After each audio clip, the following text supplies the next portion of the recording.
Dzień dobry. Dobry wieczór, dzień dobry, w zależności kiedy to oglądacie. Tak jest, dzień dobry wieczór, też jest ładnie. Witamy wszystkich widzów, słuchaczy. Dzisiaj w trójkowym składzie z tej strony Kreminka, Paweł Jeżowski. Mateusz Lech, pan Zen. I Daniel Boćkowski. Reszta gania gdzieś po stadionie. Tak, rozmawia Tak. przez telefon na stadionie, jeszcze nie do teatru. Ja myślę, że Maciek przez te kilka odcinków, on się cały czas tam z nimi umawiał, nie? Jest Czy to było możliwe, tak, ale że wiesz co, dobrze, że teraz są te darmowe minuty, tak, bo jakby było Tak. inaczej, to mogłoby być słabo, tak. Pozdrawiamy Jeszcze Maćka, bo on pamiętam. powiedział, że Pozdrawiamy serdecznie. chciał linka, że może się pojawi chwilowo, ale Dobrze, tak. to już mów. Tak, A to tak, tobie tak. mówił, mi nic nie Tak, mówił. to znaczy mówił To słabo wszystkim, to zorganizował. Jak od ciebie chciał linka. mówił No, tak to... ugrzał z całą ekipą, że może jeszcze z tymi antyterrorystami się dogadał, co tam ćwiczyli. Pierun Tak. go wie. Może, tak, może. tak. Dobrze, No zaraz jest- mu wyślę. No. Słuchajcie, zaczynajmy w takim razie. Dzisiaj całość się zmoderuje i poprowadzi Mateusz. To też jest takie nasze kolejne podejście do tego formatu. Mam nadzieję, że dzisiaj się Wam będzie podobało. Postaramy się, żeby to było jak zwykle długo, ale być może bardziej dynamicznie. Nie, może już nie tak długo, bo jest nas mniej, więc będziemy chyba się bardziej streszczać. Okej. No, zobaczymy zresztą jak wyjdzie, nie? Ale to chyba zaczęlibyśmy od tych Rosjan, co w Rosji zaatakowali Rosjan, nie? To Rosjanie wszystkich mówią. Taka kłótnia w rodzinie. Taka kłótnia w rodzinie i to może do profesora pierwsze pytanie. Jak ocenia te wydarzenia? Czy coś może opowiedzieć? Jakie takie reperkusje społeczne mogą być w Rosji na ten temat? Czy tam jakaś panika? Czy na Telegramie coś słychać? No co się tam dzieje? Słuchaj, no, panika była rzeczywiście w samym obwodzie, w samym rejonie. Tam spanikowali wszyscy na maksa, bo tak naprawdę no to jest uderzenie w pewne tabu pod tytułem Ukraina będzie grzecznie siedziała, będzie zawracała na granicy i tam nie przeniesie za wiele na teren powiedzmy Rosji, no bo wiadomo, że Ukraińcy nie mogą wykorzystywać tego sprzętu. Stąd ta piękna akcja pod tytułem, że to nie my, to Rosjanie. A skąd wzięli Rosjanie sprzęt? No, kupili sobie w sklepie ze sprzętem, co potem ta próba tej takiej akcji pod tytułem ściągniemy parę sprzętów amerykańskich, wrzucimy je do dziury, będzie udawało, że to Amerykanie dostarczyli to wszystko i że łamią te swoje w cudzysłowie zasady, które mają obowiązywać. To kompletnie nie wyszło, bo chwila sprawdzenia informacji, materiałów, zdjęć lotniczych i tak dalej pokazała, że to była ustawka. Natomiast jak to można powiedzieć, genialny trolling, to jest jedno, co można przyznać, jeżeli chodzi o tę akcję, bo ona kompletnie właściwie skasowała Rosjanom Bachmut. Mało tego, potem jeszcze Prigorzyn, który dorzucił swoje zarówno o tej całej operacji, jak i o Bachmucie, podając dokładnie ile rzekomo osób zginęło, no to wszystko w zasadzie całą tą rzekomą ten radość i szczęście ze zdobycia tego wyłączyło na amen. Nikt już się tym nie interesuje. Bachmut teraz to jest problem. Bachmut teraz to jest coś, o czym się może nie powinno mówić nawet. Ilość podał Prigorzyn? Bo ja chyba nie doczytałem tego. Wiesz co, Prigorzyn twierdził, że zginęło mu 10 000, 40 000 w sumie, z tym, że on tam mówił, że on mówił nawet o trochę większej ilości, ale było tak, że 40 000, 10 000 miało zginąć wagnerowców, w pewnym momencie 10 000 więźniów, ale to się kompletnie nie spinało z ilością więźniów, którzy zostali wciągnięci na front. Tu go natychmiast wypunktował niezawodny dyskutant z piwnicy, który tam ostro pojechał sobie po tym, Chyba takie pokazując, wyliczenia coś widziałem. tak, że towarzyszył Prigozhin, na gdzie pan 16 000 wsiąkło jeszcze dodatkowo żołnierze, więc no kiedy mówimy Czyli tylko 40 plus 16 ewentualnie.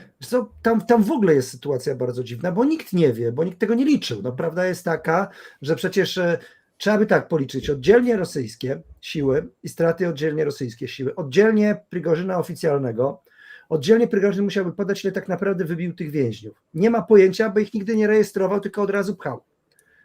Więc tego nikt nie wie. Mało tego, przecież swoje utopiły tam milicje, swoje utopiły tam różne inne oddziały, swoje utopiły tam inne PMC, więc obawiam się, że A UNR, DNR też tam walczył, nie? Tak, generalnie jest sytuacja taka, że ktoś policzył, iż w sumie straty po obu stronach, jeżeli chodzi o Bachmut, spokojnie wyrównały się liczbą wszystkich mieszkańców Bachmutu, dopóki nie zaczęła się wojna. Czyli tak jakby ktoś wybił to miasto i zostawił je tam, to takie mniej więcej straty były po obu stronach, licząc, że Ukraińcy też sporo tam pod ten topór położyli. Ale kiedy Prigorzyn poszedł z tymi tekstami, to wkurzył chyba kilka osób. Dzisiaj puścił już na Telegramie fotki, jak się wycofuje z Bachmutu i zostawia, prawda, Bachmut, ale zostawia tam paru swoich chłopaków, żeby popilnowali tych Rosjan, bo oni są kompletnie nieudolni, tych wojskowych zwykłych.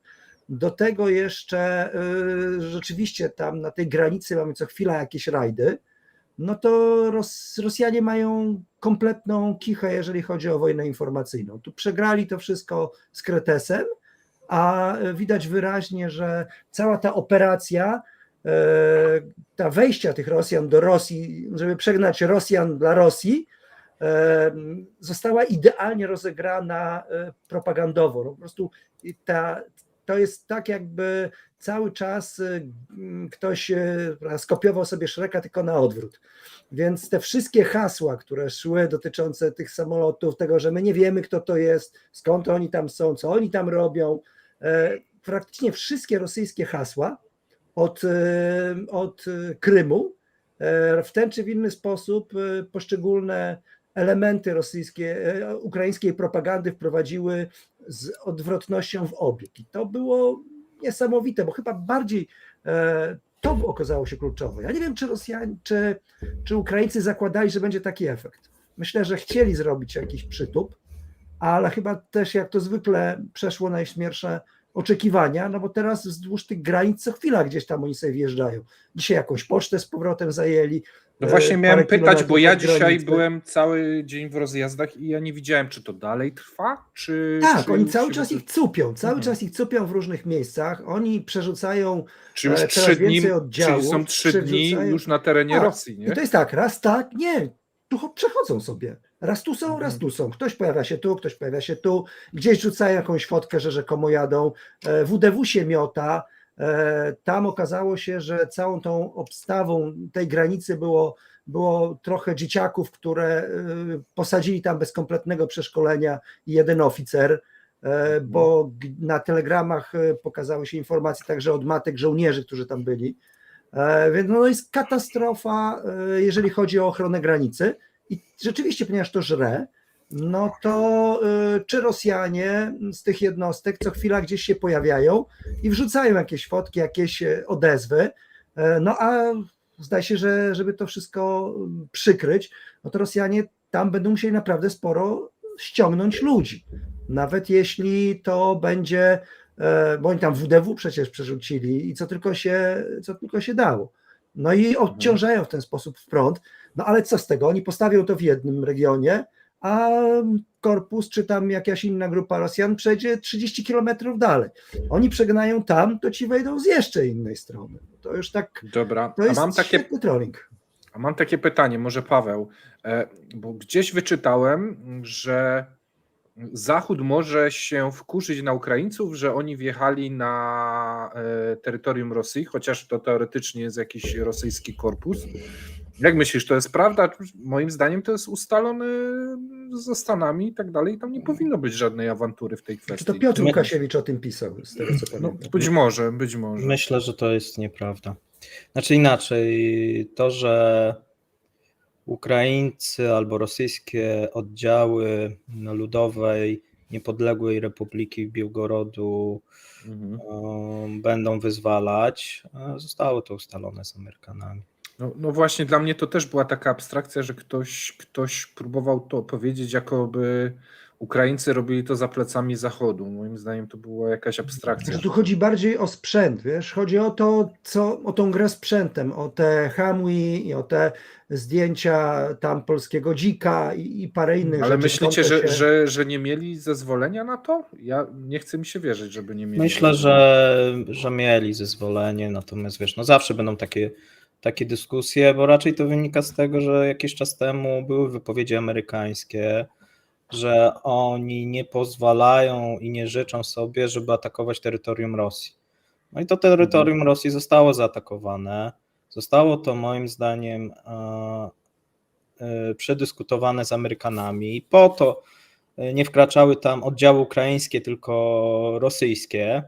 No bo podejrzewam, że to był właśnie ten deal z Amerykanami, no ale żadnego tam, powiedzmy, żołnierza ukraińskiego. Bez ukraińskich flag, tylko No tak. zwoleńcza. No i tak to zostało ustalone. Być może oczywiście tu możemy gdybać, na ile z tego Amerykanie byli zadowoleni, ile to popierali, ale się na pewno zgodzili albo przyjęli do wiadomości.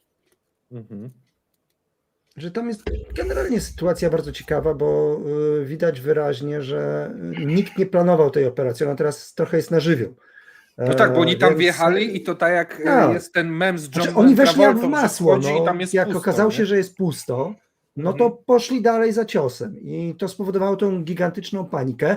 No i w tym momencie z punktu widzenia Amerykanów to jest gra warta świeczki przez chwilę, bo rzeczywiście to wymuszało przedziwne pivoty tekstowe Rosjan. Oni tam cudawianki odstawiali łącznie z całą tą ekipą tych wszystkich gości z wszystkich możliwych telewizji, którzy twierdzili, że to No są właśnie, na pewno jak tam jednak telewizja? Ukraińcy. Tak. Aha, okej, bo ja też nie widziałem gdzieś tych reakcji w telewizji rosyjskiej. Jak propaganda na to zareagowała? Znaczy, no nie dało się tego ukryć. To było niesamowite, że trudno było to ukryć, bo panika urzędników była stukrotnie większa niż to było warte. I to było najbardziej takie ciekawe, co zdaje się, że kosztuje karierę paru lokalnych urzędasów, to bez wątpienia głowy polecą. No inna sprawa, że rzucenie tam łapina, który dyryguje ruchem, jest tak absurdalne i pokazujące, że oni... Łapin to jest generał chyba jakiś, nie? To Żeby jest to pokazać. ich naczelny, więc tam naprawdę sam fakt, że on tam lata, prawda, ruchem dyryguje i tak dalej, no to jest kompletnie tylko i wyłącznie propagandowe i widać, że rzeczywiście Rosjanie zdają sobie sprawę z tego, że jeżeli tam ktoś będzie ich cupał co chwila i to tylko i wyłącznie na zasadzie takiej przejdę 3 kilometry, wejdę 5, wrócę, to panika wśród ludzi będzie coraz większa. No bo oni sami podbijali tą panikę, a teraz to społeczeństwo widzi, no dobra, no i gdzie ta armia, która ma bronić? No, a jak rzucą na granicę, no to kogo? Jeżeli rzucą takie dzieciaki, które nigdy tam broni nie widziały, no to ten, czy ten korpus, czy legion, no to będą po prostu ich tam łapać jak niewolników na targi. No tak. Słuchajcie, ja się chciałem ustosunkować, bo tutaj jest jedno pytanie od widzów, mi ono cały czas wczoraj krążyło i dzisiaj krąży, gdzie jest zapis wczorajszego live'u. Chciałem powiedzieć, że we wczorajszym live'ie uczestniczyło 7 osób, było 7 mówców. Chciałbym wszystkim podziękować. Za miesiąc planujemy następny live, a więc jeżeli ktoś chce dołączyć, to zapraszamy. A live jest materiałem bonusowym tylko dla osób, które wspierają kanał i które chcą pomagać przy rozwoju Ekonomia Rosji.pl czy kanału Kremlinka Show. A więc jeżeli tutaj się pytacie, chcecie się włączyć w jakieś prace, w pomoc, zapraszam za miesiąc na live. Nie ma problemu. To tyle takim technicznym informacja. Mam nadzieję, że tutaj już rozwiałem wszelkie wątpliwości. Więc zapisu nie będzie z tego live, bo live był prywatny. I uczestnicy na ten moment sobie tego nie zażyczyli. Okej. Możemy kontynuować, Mateusz. Dobra, to może w nawiązaniu do tych braków żołnierzach, gdyż tak się złożyło, że dzisiaj pisałem o tym rano. Kto nie widział, to odsyłamy na Ekonomię Rosji, bo te działania Ukraińców lub Rosjan mają swoje reperkusje w rządzie. I już dziś została podjęta, wczoraj, bo dzisiaj dopiero to wypuściłem, a wczoraj była informacja, że raczej nie będą traktowali już ulgowo przedsiębiorców z firm jednoosobowych, kierowników, właścicieli obiektów rolnych i właścicieli spółek z ograniczoną odpowiedzialnością. Ja sobie próbowałem odnaleźć w statystykach, to nie jest takie łatwe, ile tak naprawdę to jest ludzi, ale gdzieś mi mignęła informacja, że tych jednoosobowych działalności gospodarczych bardzo przybyło w ciągu ostatnich 2-3 lat i w tym roku może sięgnąć ta liczba nawet 10 milionów. I tak naprawdę, no słucham.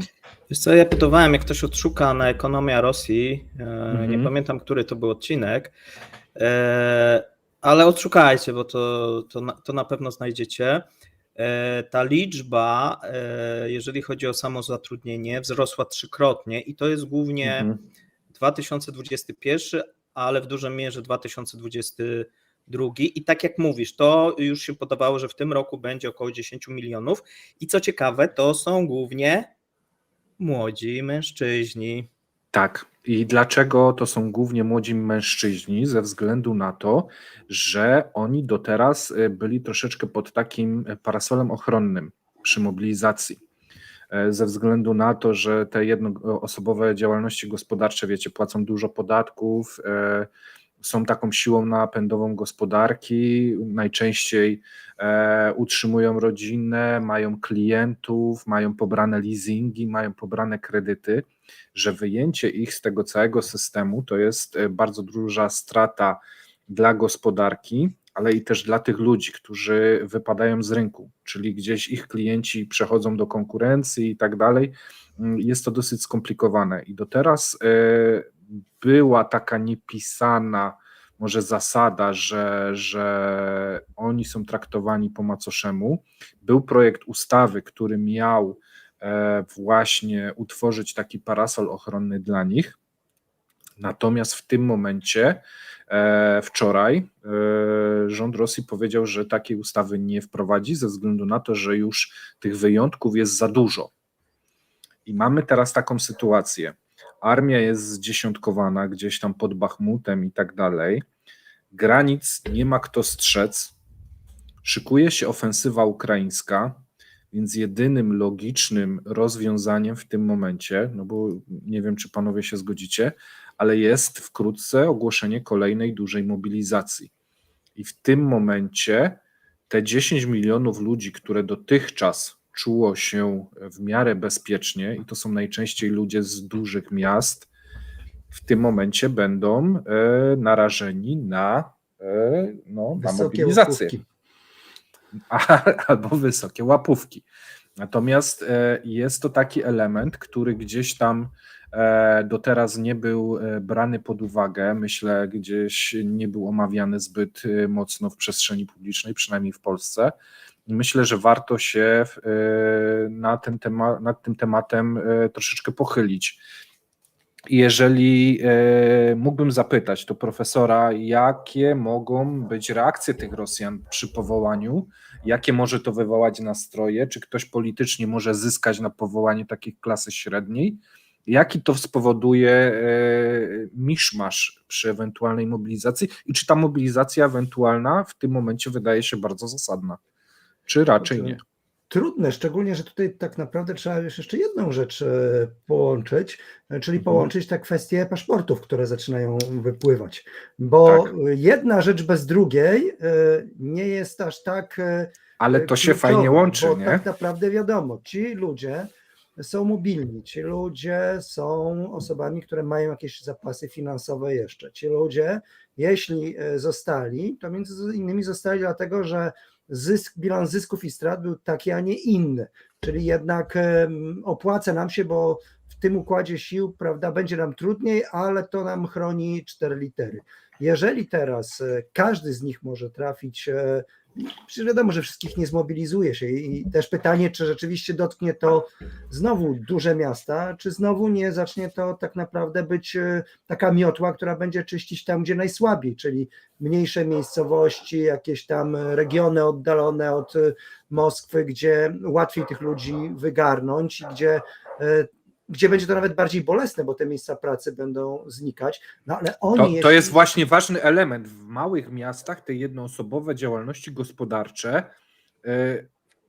nakręcają, że tak powiem, funkcjonowanie tego miasta. Wyjęcie sprawnego przedsiębiorcy z takiego ekosystemu może powodować straszną destrukcję. Paweł, co sądzisz? A z drugiej strony najłatwiej z tych mniejszych miast i miasteczek wygarnąć tych ludzi, bo z kolei nie będą się tak rzucać jak ci z Moskwy, Petersburga czy jeszcze kilku wielkich.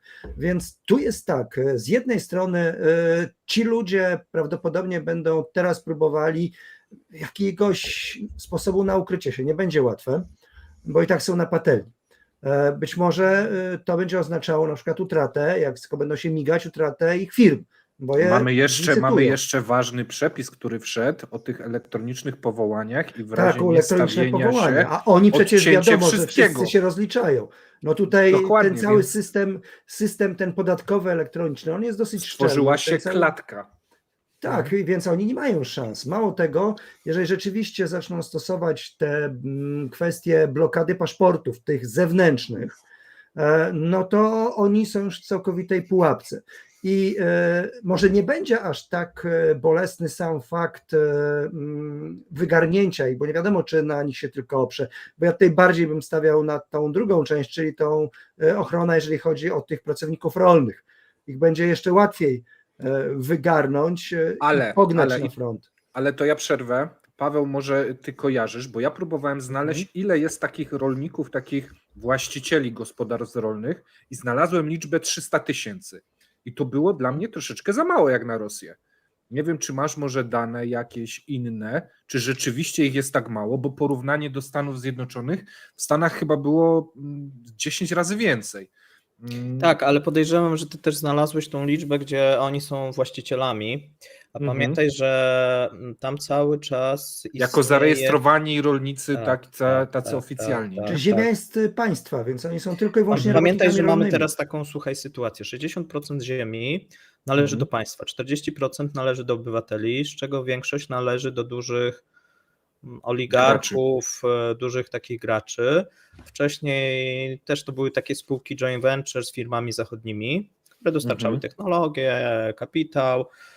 Teraz się to trochę zmieniło. Weszła też ustawa jakiś czas temu, w zeszłym roku, o obrocie ziemią i ona dużo zmieniła, dlatego że można już bez dodatkowych formalności dzierżawić ziemię, to jest jedna rzecz, i można zabierać ziemię, jeżeli jest nieuprawiana. Tak?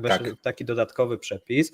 Jeżeli, no tu akurat będzie komisja specjalna, która będzie oceniać, czy ta ziemia, tak, będzie się można odwołać, natomiast jeżeli się okaże, że ziemia rolna jest i ona jest odłogiem i ktoś doniesie do odpowiedniej komisji, do odpowiednich władz, to istnieje taka możliwość, żeby tą ziemię zabrać temu rolnikowi, a z drugiej strony ci duzi gracze mogą teraz dowolnie dzierżawić ziemię. Wcześniej były różnego rodzaju ograniczenia i taka dosyć to było biurokratyczne.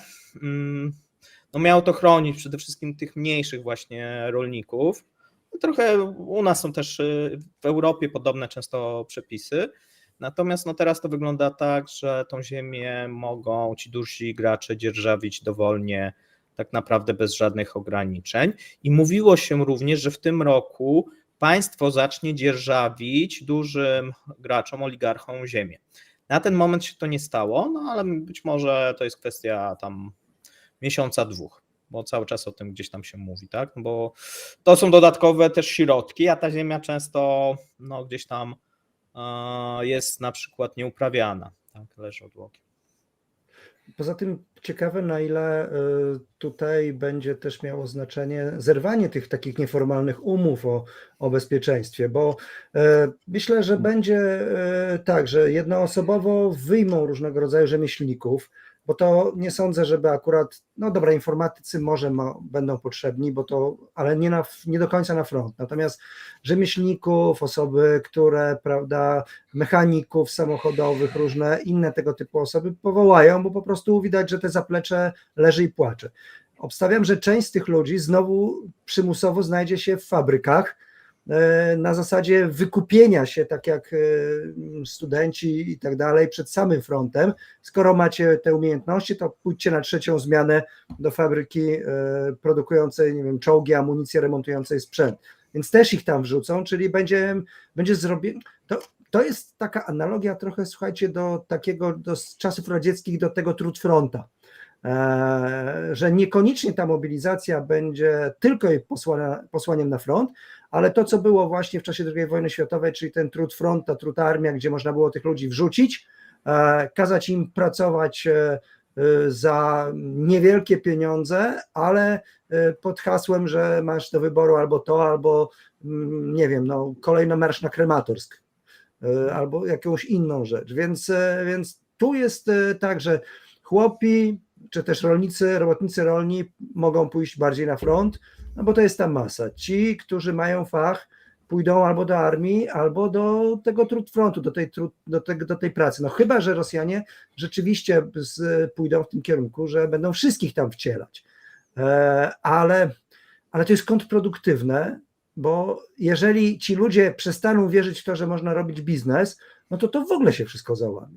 No bo to ja mam dwa pytania do tego. Czy ta mobilizacja waszym zdaniem jest realna lub nierealna i ewentualnie kto na tym politycznie może stracić, a czy ktoś może zyskać w Rosji? Czy jesteście w stanie mi powiedzieć na coś takiego? Każda mobilizacja jest realna w zależności od tego, co sobie wymyśli góra. I oni się tam mało. Ale inaczej, czy jest potrzebna waszym zdaniem w tym momencie? Bo tak patrząc w sumie na to, co się dzieje przy granicy, to wygląda na to, że brakuje im po prostu ludzi, nie? No tak, ale ta dzieciarnia wysłana na granicę, czy ona obroni? Z mojego punktu widzenia ja mam zdanie odmienne. Mobilizacja jest nierealna i niepotrzebna, dlatego że tych ludzi trzeba w coś wyposażyć, To trudno szkolić. Wtedy ich wrzucą do fabryk. No, okej, jeżeli wrzucą do fabryk, coś to da, ale teraz fabryki pracują na 3 zmiany, a wydajność nie wzrosła 300% tych fabryk, a więc teraz dorzucenie następnych ludzi to nie jest takie proste w obecnych czasach. Tak może było 70 lat temu, kiedy ta technologia była na innym poziomie i każde ręce dodatkowe się przekładały na zwiększoną wydajność. No teraz się liczy w produkcji. Maszyna. 2 rzeczy, technologia i kapitał. I obu rzeczy nie załatwi, powiedzmy, 100% czy 200% więcej osób. A Rosjanie trochę tak wychodzą z takiego założenia, dorzucimy ludzi na froncie. No dorzucili pod Bachmutem tych ludzi na froncie, Prigorzyn dorzucił tych ludzi. No jakie są efekty, widzimy. Zdobyli. No dobrze, zdobyli, tak? Mówimy o tym, że prawdopodobnie stracili 100 000 tam, tak? Są takie. Jak to brzmiało policzenia. według Perrusa, jeszcze jedno takie zwycięstwo i będziemy zgubieni, tak? Tak, no bo wiesz, jeżeli oni mieli przed inwazją powiedzmy 400 000, a teraz nie mają 300, no to może się okazać, że jeszcze jedna taka szarża i oni będą mieli 200 000 i żeby pokonać te 200 000, to już nie trzeba milionowej armii, tylko wystarczy 500 000, tak, armia ukraińska i tak dalej, i tak dalej. No możemy tutaj w tą stronę iść, natomiast pytałeś się o inną rzecz. Pytałeś się odnośnie Politycznych działalności, tak, ale odnośnie tych działalności gospodarczych, bo to jest koło zamachowe tej rosyjskiej gospodarki, to jest właśnie nie duże przedsiębiorstwa, te rządowe. Które w tym momencie mają takie straty, że one już... Tak, 1/3 firm rządowych jedzie na stracie, a więc one oczekują, że to budżet będzie im dopłacał, powiedzmy, jeszcze w tym roku, natomiast to małe i średnie przedsiębiorstwa dają jakiś tam oddech na ten moment Rosji. Jeżeli teraz to, co oni chcą zrobić, przyciśnie się te małe i średnie przedsiębiorstwa mobilizacją oraz zwiększeniem mandatów i podatków, bo o tym się mówi, że tutaj liczy się, że z podatków i z mandatów rząd chce uzyskać o 1/3 więcej pieniędzy. I tam jest bardzo ciekawa rzecz, którą dzisiaj opisywałem odnośnie regionów i tak zwanego jednolitego rachunku, który wszedł od stycznia. Coś podobnego w Polsce też jakiś czas temu planowano, czyli płacimy podatki na jeden rachunek i z tego rachunku te podatki są rozdzielane. Część idzie na ZUS, część idzie na dochodowy, część idzie Kto na to inne. rozdziela? No właśnie. No kto to rozdziela? Rząd to rozdziela, tak, a więc no dokładnie rozdziela to, wiesz co, rosyjska skarbówka i rząd, bo to są jak gdyby wspólne konta. No i teraz mamy bardzo duży problem, bo Amba Fatima i tych pieniędzy nie ma. W skrócie. O co chodzi? To tak jak mówię, jeżeli ktoś czytał, to mniej więcej pamięta, że mamy teraz taki problem, który się pojawił właśnie od stycznia, czyli powiedzmy Anton płaci podatek, on płaci wspólny podatek i z tego, co on płaci, część powinna trafiać do regionów, czyli ten podatek dochodowy. Tak jak u nas część podatku dochodowego trafia do samorządu. W Rosji było podobnie. Natomiast teraz wygląda to tak, że jeżeli Anton miał wcześniej zaległości podatkowe lub jakieś długi w stosunku szczególnie do państwa, to najpierw to, co zapłacił, czyli wpłacił ten podatek miesięczny, idzie na spłatę tych długów i zobowiązań. No i okazuje się, że z tych pieniędzy regiony bardzo często nie dostają nic. Co gorsza, pojawił się problem płynności, to znaczy te pieniądze trafiały oczywiście do rządu, one już zostały bardzo szybko wydane, natomiast nie pojawiły się transfery do regionów. A jeżeli się pojawiły, to pojawiły się po 2-3 miesiącach i niepełne. No i w tym tygodniu było posiedzenie takie specjalne Dumy i rządu, która właśnie debatowała, jak to zmienić. No i wprowadzono przepis, który ma wejść od czerwca już, że ten podatek dochodowy ma być płacony wcześniej. To znaczy, że te regiony teoretycznie będą dostawać wcześniej.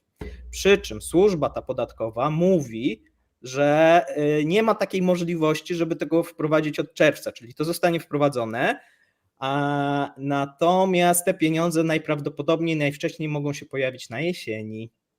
Tak, bo mamy takie Czyli jakby opóźnienia, może być bo tak, chodzi o to, że że oni nie mają tej kasy na kontach z grubsza, tak? No okej, Już ale jej wydali. to oznacza, że powiedzmy masz jakiś region, Mhm. który, no taki region tak jak u nas samorząd, nie musi utrzymywać nauczycieli, policjantów, drogi i tak dalej. I oni od kilku miesięcy nie mają pieniędzy. Tak. Nie wpływają im. Wpływają w małej ilości, może tak, bo to też, bo nie tylko Okej. nie tylko mają z tych podatków, tak, ale duża część jest właśnie z tego podatku dochodowego. Mhm. No i dobra, ale oni wiedzą, kiedy wpłynie co? Nie. I tu jest największy problem, bo oni nie wiedzą do końca. Skarbówka rosyjska mówi, ta federalna, że oni mieli problemy z kodami i działają i próbują to naprawić, ale teraz jest nie wiadomo, ile Przepraszam, tych pieniędzy. ale czy to chodzi o takie kody jak w tym SimCity, czy coś na te simoleony darmowe? Mają problemy z kodami, bo nie mogą przy rozliczaniu, wygenerować? tak, jak przyporządkować odpowiednią osobę do odpowiedniego regionu i odpowiedniego budżetu, nie? Im się to wszystko po prostu informatycznie trochę zsypało. No tak twierdzą, wiesz, nie wiemy tak, jaka jest tutaj prawda. Wiesz co, jeżeli uciekło 20% informatyków, a wprowadzają takie zmiany, to ja się wcale nie dziwię. Druga rzecz jest taka najbardziej poważna, że te regiony nie wiedzą, znaczy wiedzą mniej więcej, ile powinny dostać, ale nie wiedzą po tych obcięciach, czyli wiesz, na przykład Anton był winny wcześniej jakichś innych podatków nie zapłacił, czy ZUS-u, wiesz o co chodzi? I to mu zabrali. I teraz nie wiedzą w tym momencie, bo od czerwca Ten niby Anton już... nie wie, co on zapłacił teraz tak naprawdę, Tak, bo że mu Anton zabrali zapłacił, natomiast... Nie, on to wie, on to wie. Natomiast tam siedzi, tak rozumiem, Paweł, taki gość, który sobie odcina. To dobra, to ty stary teraz na to konto, na to konto, na to konto, a jak zostanie, to coś do regionu. Tak. No. I do tej pory region był Fajnie. ostatni w tym cyklu dziobania. I teraz ma być przesunięty na pierwsze miejsce niby, bo wcześniej był, wiesz, ten rosyjski ZUS, rząd i te inne podatki, a szczególnie zobowiązania, czyli jak ty na przykład miałeś jakiś dług wobec państwa, nie? Bo tam, nie wiem, na przykład wcześniej prowadziłeś firmę i ta firma, nie płaciłeś podatków i masz jakąś zaległość wobec skarbówki. To wszystkie jak gdyby... I wcześniej było tak, że płaciłeś do regionu, no i płaciłeś ten dochodowy i to od razu trafiało. A teraz, ponieważ to trafia na wspólne konto, to te pieniądze są ci, a sporo ludzi było winnych, powiedzmy, rządowi i rosyjskiej skarbówce, czy rosyjskiemu ZUS-owi, no to te pieniądze właśnie najpierw do nich, czyli najpierw były na zaległości. Co jest trochę, wydaje się, naturalne, no bo najpierw spłacamy zaległości, a dopiero bieżące wydatki, nie? Natomiast no, efekt jest taki, że drastycznie zmniejszyła się ilość, są jak gdyby dwa problemy. Zmniejszyła się ilość pieniędzy, kasy, bo memoriałowo, no to na papierze zgadza się, Anton to tyle odprowadził, tyle się należy regionowi, a że oni od pół roku nie dostali, no cóż, no kiedyś dostaną, nie? Ja mam taką myśl, która mnie naszła. Czyli Paweł, chcesz powiedzieć, że budżet państwowy, który omawialiśmy sobie przez ostatnie miesiące, które ma potężną dziurę budżetową, tak naprawdę ona mogłaby być jeszcze większa, gdyby odprowadzano te pieniądze należne regionom, a nie szły do centralnego skarbca. Tak. Bo trochę się ratuje tymi pieniędzmi też, bo to jest jak gdyby wspólne konta i oni się ratują przy tej płynności, przy niektórych rzeczach. Natomiast efekt jest taki, że regiony musiały przenieść te duże wydatki na później. No, na przykład chcieli, nie wiem, wyremontować szkołę, zbudować jakiś most, czyli wszystkie inwestycje te takie samorządowe, lokalne są wycięte, nie ma ich. One są przesunięte na jesień, a tak naprawdę na przyszły rok, no bo nikt się realnie nie spodziewa, że te pieniądze gdzieś tam dostaną, jeżeli cokolwiek dostaną. No sytuacja jest dramatyczna, piszą dramatyczne listy do rządu. Rząd do tej pory odpowiadał, że muszą zwiększyć ściągalność. Oni mówią, no okej, zwiększymy ściągalność, ale to się nie przykłada, że oni więcej dostaną, nie? Bo najpierw te pieniądze... Regiony mają zwiększyć ściągalność, którą weźmie sobie rząd, tak? Tak, żeby ratować dziurę budżetową, tak? I coś im może wtedy skapnie. A jest jeszcze jeden problem, który powiedziałeś, czyli bardzo jest duża emigracja. I o tym też dzisiaj pisałem. Mamy niedobór tak zwanej kadry zarządzającej i top menadżerów. Top menadżerowie głównie wyjechali, znaczy nie głównie, no w dużej mierze wyjechali z Rosji. No i teraz tak, informatycy, top menadżerowie, drobni przedsiębiorcy, oni wszyscy wyjechali. No i ten podatek dochodowy, jak myślisz? No kto do tej pory płacił, nie? Jeden menadżer odpowiada, nie wiem, 5 robotnikom, nie? W odprowadzeniu podatku. Tylko, że wiesz, on jednak zarabiał trochę więcej, on wyjechał z tej Rosji, informatycy wyjechali, lekarze wyjechali, naukowcy wyjechali. No ta klasa jednak dobrze zarabiająca i to uderzyło też w regiony, bo nie dość, że te pieniądze jest trudno odzyskać z centrali, no to jeszcze koniec końców okaże się, że nawet memoriałowo na papierze tych pieniędzy będzie mniej, bo o tym się też mówi. A więc sytuacja będzie dramatyczna, myślę, że już na jesieni, kiedy okaże się, że być może, że te cięcia inwestycji będą niewystarczające i trzeba będzie ciąć wydatki bieżące. Ja właśnie miałem Paweł, społeczne poleci już po zasiłkach, po tym? Czy nie, wiesz co, na samym początku pewnie, wiesz, poleci po pensjach, w szpitalach. Tak. Obligacje wojenne? Co? Ja już to kiedyś widziałem, czemu nie? Nie, wiesz, Wprowadzą, prawda, poleci obowiązkowe. na takiej zasadzie, że tak jak no, na przykład lekarze nie dostaną, nauczyciele w szkołach nie dostaną, Obsuwa miesiąc. robotnicy za jakieś tam rzeczy, co zrobili, wybudowali, nie dostaną, jakaś firma i tak dalej, i tak dalej. No wiesz, no.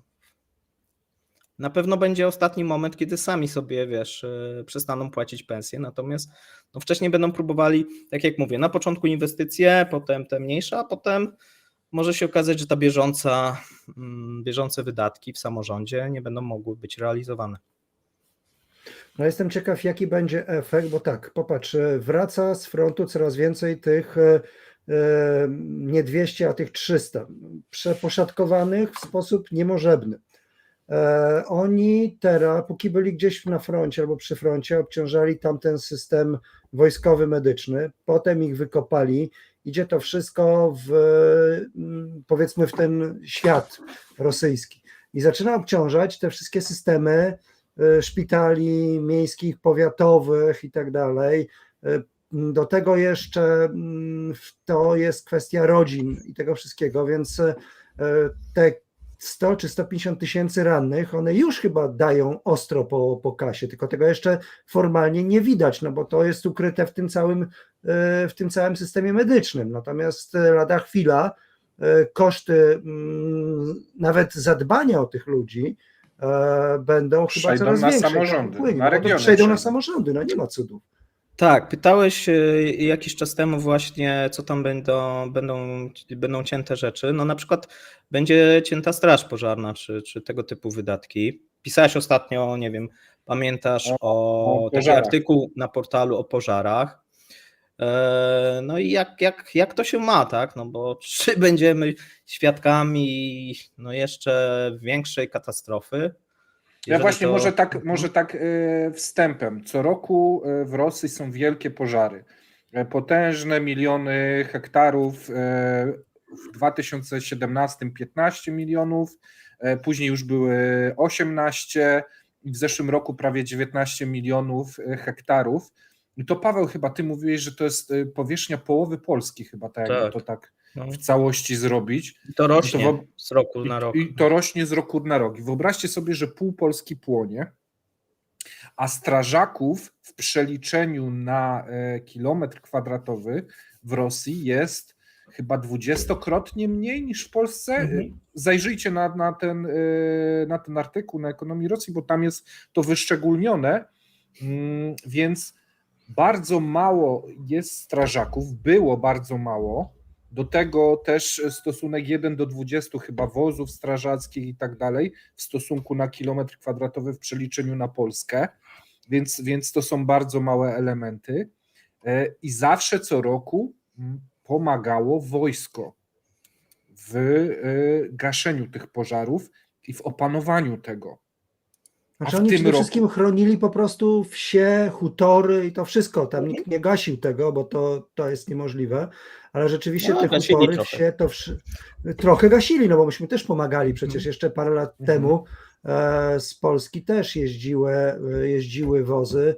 Białystok wysyłał też sporo z tego sprzętu i rzeczywiście w niektórych miejscach te linie obronne były silne. Natomiast teraz to z tego, co żeście pisali, co widać, to przede wszystkim nie ma obrony siedlisk, bo nie ma kili, Tak. więc już Tak. pal licho lasy, które się w sposób naturalny w pewnym momencie wypalą, ale obrony hutorów, siedlisk, tych wszystkich miejsc ludzkich nie ma. No a przy takiej burzy ogniowej, no to 10 minut i po wioski wiosce. Tak, wioski nie ma. opisywałem taki przykład i też chyba Marek Meissner podawał, że spaliło się ileś składów amunicji, ileś fabryk prochu czy czegoś takiego, a to są rzeczy, które w pierwszej kolejności oni powinni zabezpieczać, ale tego nie zrobili, bo już widać teraz, że nie ma ludzi i nie ma kasy, a co więcej, jak się gasi takie pożary? Gasi się je najczęściej samolotami i helikopterami. Helikoptery, ja sobie sprawdziłem, no to części to bardzo często silniki i tak dalej z Ukrainy były brane, nie? I w tym momencie już dostępu do tego nie ma. Samoloty, co prawda, Iły jakieś 76 stare i tak dalej, ale one też wymagają jakichś podzespołów w tym momencie, niekoniecznie dostępnych w Rosji, jakichś systemów nawigacyjnych, jakichś systemów komunikacyjnych. Tam też, tak jak opisujemy, że mamy problemy w lotnictwie cywilnym, mamy problemy z serwisami w lotnictwie nawet wojskowym, tak więc najprawdopodobniej też takie gaszenie, pożarnictwo, te systemy lotnicze też będą kuleć. Więc tam Znaczy, się przede to wszystkim wszystko to wiesz, kumuluje. straty w samolotach gaśniczych i zużycie samolotów gaśniczych, a samolotów cywilnych jest w ogóle niewspółmierne. I każdy błąd w takim samolocie gaśniczym kończy się pięknym kabum w lasku najbliższym, gdzie on po Tak. prostu nie jest w stanie się, prawda, poderwać, bo mu gdzieś traci moc. Ale faktem jest, że to jest znowu gubinka. Nie sądzę, by oni się tam bardzo przejmowali teraz stratami tej ludności, ale z kolei regiony będzie bolało, no bo jak sfajczy się całkowicie taki hutor czy taka wieś, no to teraz co zrobić? Odbudować? Za co? Jeżeli nie, to gdzie ich przenieść? Co z nimi robić? Czy byli przydatni? Bo często to były takie miejsca po dawnych jakichś osadach, gdzie tam wyrąbywali las i mieszkali, to mieszkają, ale dla administracji lokalnej to jest straszne po prostu i znowu pewnie koszty będą z księżyca. Ja mam tutaj od razu kolejne pytanie odnośnie przekazu medialnego takiej sytuacji. Załóżmy na to, że spali się cała wioska, bo tam nikt nie pojechał i wszyscy się swajczyli. Myślicie, będą, że tak powiem, to kryć? Nie będą nagłaśniać takiej informacji, żeby, nie Znaczy wiem, nie ludzie tam wzbudzać nie giną złości? bardzo mocno, tam po prostu palą się całe. No tak, ale nie giną, bo dotychczas giną była jednak. ochrona. Ale to trochę, nie, dobra, są straty, ale nie są aż tak 20 parę wielkie. osób zginęło. 20 parę Umarło, a osób ileś jest zginęło. poparzonych i tak dalej, wiesz, w szpitalach. No. Ale to widzą, słuchaj, bo to chodzi po sieci, to przecież chodzi, ludzie pokazują, są materiały, są zdjęcia czy na TikTokach, czy gdzieś wrzucają, no bo tam, gdzie są pożary, można sobie mapy te nakładać i to jest coś, co jest całkowicie dostępne, rząd tego nawet nie cenzuruje, ale po prostu wszyscy mają wywalone. To jest przerażające, że nikt się tym kompletnie nie przejmuje poza lokalną administracją, która prawdopodobnie jak jeszcze stamtąd był pobór i dodatkowo to jeszcze się nałoży, no to już w ogóle kaplica. Ja nie wiem, jak oni poradzą sobie, bo już nawet przecież ci strażacy, to w większości byli ochotnicy. To nie była zawodowa straż. Więc Tak. wzięli po prostu tych wszystkich, którzy najbardziej byli przydatni dla armii. I jeżeli Bo na linii frontu też potrzebowali strażaków. na linii frontu, w magazynach, wszędzie oni są potrzebni. Tam ostrzelani giną dosyć często, więc to też nie będzie do odtworzenia. Bo już nie tylko nie będzie sprzętu, ale też nie będzie ludzi. Tylko pytanie jest jedno. Na razie jeszcze chyba nie jest to ten taki etap kluczowy, jeżeli chodzi o temperatury. To się będzie nam rozszerzać za jakiś czas i wtedy jak gdzieś zacznie się palić wokół wielkich miast, to może będzie jakaś reakcja. Albo ktoś zacznie wtedy po prostu pytać się o to. Albo Myślicie, że jakiś kraj Promocja. może pomóc? Chiny, Iran w jakiś sposób? w życiu. Nie mają sprzętu tak samo. Mhm. Czyli to jest sytuacja jak ze Szwecją. To jest kwestia odpowiedniego nie tyle samolotu, co samolot musi mieć też zaplecze, skąd podejmie tą wodę. Śmigłowiec musi mieć zaplecze, skąd podejmie tą wodę. Zwykłej załogi tam nie wsadzisz, bo to jest kwestia umiejętności latania w, delikatnie mówiąc, powietrzu, które nie jest naturalnie zachowujące się, więc to jest umiejętność w ogóle pilotowania maszyny w rozgrzanym tym, z płomieniami, z dymem, z tym wszystkim. To jest wyższa szkoła jazdy. Ale przede wszystkim to jest umiejętność jednej rzeczy, budowania zapór, czyli takiego ustawienia ludzi, by wypalić, by stworzyć linię obrony. A tego Rosjanie nigdy nie robili, bo te ochotnicze straże to były na zasadzie takiej, żeby się chata do końca nie spaliła. I to myśmy między innymi jeżdżąc tam, przede wszystkim chyba do obwodu rostowskiego, nie pamiętam jeszcze gdzie, myśmy w pewnym momencie pokazywali te systemy ochrony, czy te systemy budowy tego zapór. To samo żeśmy pokazali w Szwecji. Szwedzi, kiedy tam gasiliśmy, Szwedzi byli w potężnym szoku, kiedy zobaczyli sprzęt, który przyjechał z Polski. Bo jedna rzecz jest pewna, jeżeli chodzi o te relacje także w ramach Europy, że Polska dzięki tym wielkim inwestycjom, które zrobiła, ma jedną z najlepszych infrastruktur do gaszenia, jeżeli chodzi o Europę. Świetny sprzęt, świetne zaplecze technologiczne, ludzi, samochody, a przede wszystkim cały system basenów do czerpania wody, cały system transportu, podawania, prądnic i tego wszystkiego. To jest wielka sztuka i my naprawdę byliśmy w tym dobrzy, a oni tego nie mają. Stąd nie ma szans, nie mówiąc już o tym, że jak im diabli weźmie te wszystkie części, czy spali im się ten samochód, no to go już nie wiem, czy im ktoś odkupi. Nie wiem, Paweł, czy to w ogóle jest możliwe, czy jakakolwiek kasa na to pójdzie.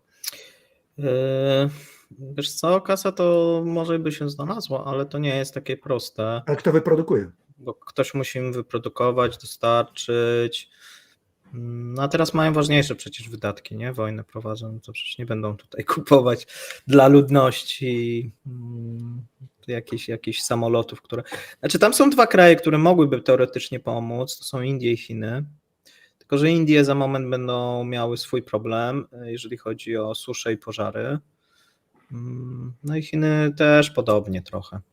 Więc nie sądzę, żeby tutaj jakoś, no może jakoś tam symbolicznie, tak, coś tam mogłyby zrobić, natomiast nic więcej. Ale obszar, na który trzeba przerzucić, jest potężny. To jest tak, to jest bardzo skomplikowany proces. Mówię symbolicznie, tak, na takiej zasadzie. W ramach takiej przyjaźni.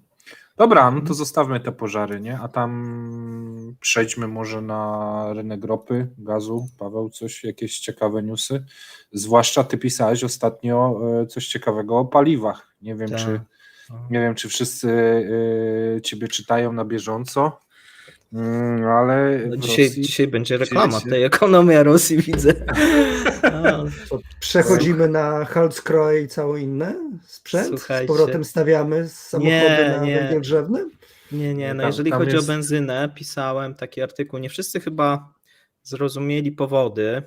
No właśnie, jakbyś to wytłumaczył. Bo to może właśnie wytłumaczę, bo tutaj chyba też trochę potem czytałem odpowiedzi i jakieś wypowiedzi osób i trochę jest pewne niezrozumienie. Słuchajcie, no więc jak sytuacja wygląda? Pamiętacie, że w lutym został wprowadzone embargo oraz pułap cenowy na paliwa. Wcześniej w grudniu był wprowadzony na ropę, od lutego został wprowadzony na paliwa. W przypadku paliw sytuacja jest inna niż w przypadku ropy, ponieważ nie ma odbiorców oprócz Europy, no i krajów w tym momencie afrykańskich, nie ma odbiorców dużych rosyjskich paliw. Czyli jak Europa zrezygnowała, no to zostaje Rosji tak zwany szary rynek, że gdzieś tam próbują sobie na lewo tymi produktowcami przesyłać. Natomiast jeżeli oni przesyłają na ten szary rynek, no to muszą się liczyć z dosyć dużymi rabatami. I tak zaczęło się dziać w kwietniu. W dużej mierze najwięcej Rosjanie eksportowali wtedy do Afryki i w dużej mierze też na szary rynek. Natomiast zaobserwowaliśmy taką sytuację, że w momencie, kiedy wprowadzono embargo, czyli luty, marzec, produkcja i eksport paliw wzrósł. Dlaczego? No dlatego, że wszyscy chcieli zdążyć przed tym embargiem. W momencie, jak to embargo zaczęło działać, czyli w kwietniu, maju, zaobserwowaliśmy sytuację, że sprzedaż i eksport paliw spadł trzykrotnie, jeżeli chodzi o benzynę, czyli z 600 000 baryłek spadliśmy na 300, a pamiętajmy, że do tej pory Europa, jeżeli chodzi o benzynę, to brała tak 2,5 miliona, czyli około 200 000 baryłek miesięcznie. Czyli sama Europa, tak, no to spadli na poziom jak gdyby, że wcześniej tyle dostarczali do Europy. W tym momencie nie mają możliwości za bardzo dostarczać na rynki azjatyckie. Teraz jest 200 na cały w zimie było 600. Okej, bo powiedziałeś później 300 i troszeczkę zwątpiłem. Nie, 200. Okej, dobra. 200 000 kwiecień, maj to jest mniej więcej taki eksport paliw. Tak się na fioletowo zaświeciłeś, nie wiem, czy to jakiś znak. Może wyłączę się na chwilę kamerkę i włączę. Mów dalej spokojnie. Dobra, może być na fioletowo, bardzo ciekawy efekt. Słuchaj, natomiast no, sytuacja, jak się będzie miała w czerwcu i w lipcu, ponieważ oprócz tego, że ten eksport spadł, rosyjski, to też mamy sytuację taką, że rząd wpadł na pomysł, żeby zmniejszyć tak zwany tłumik paliwowy, czyli do tej pory do ceny paliwa rząd dopłacał. I to, jeżeli chodzi było o rok 2022, to było bardzo dużo, bo to było ponad 2 biliony rubli. No to powiedzmy około 30 miliardów dolarów.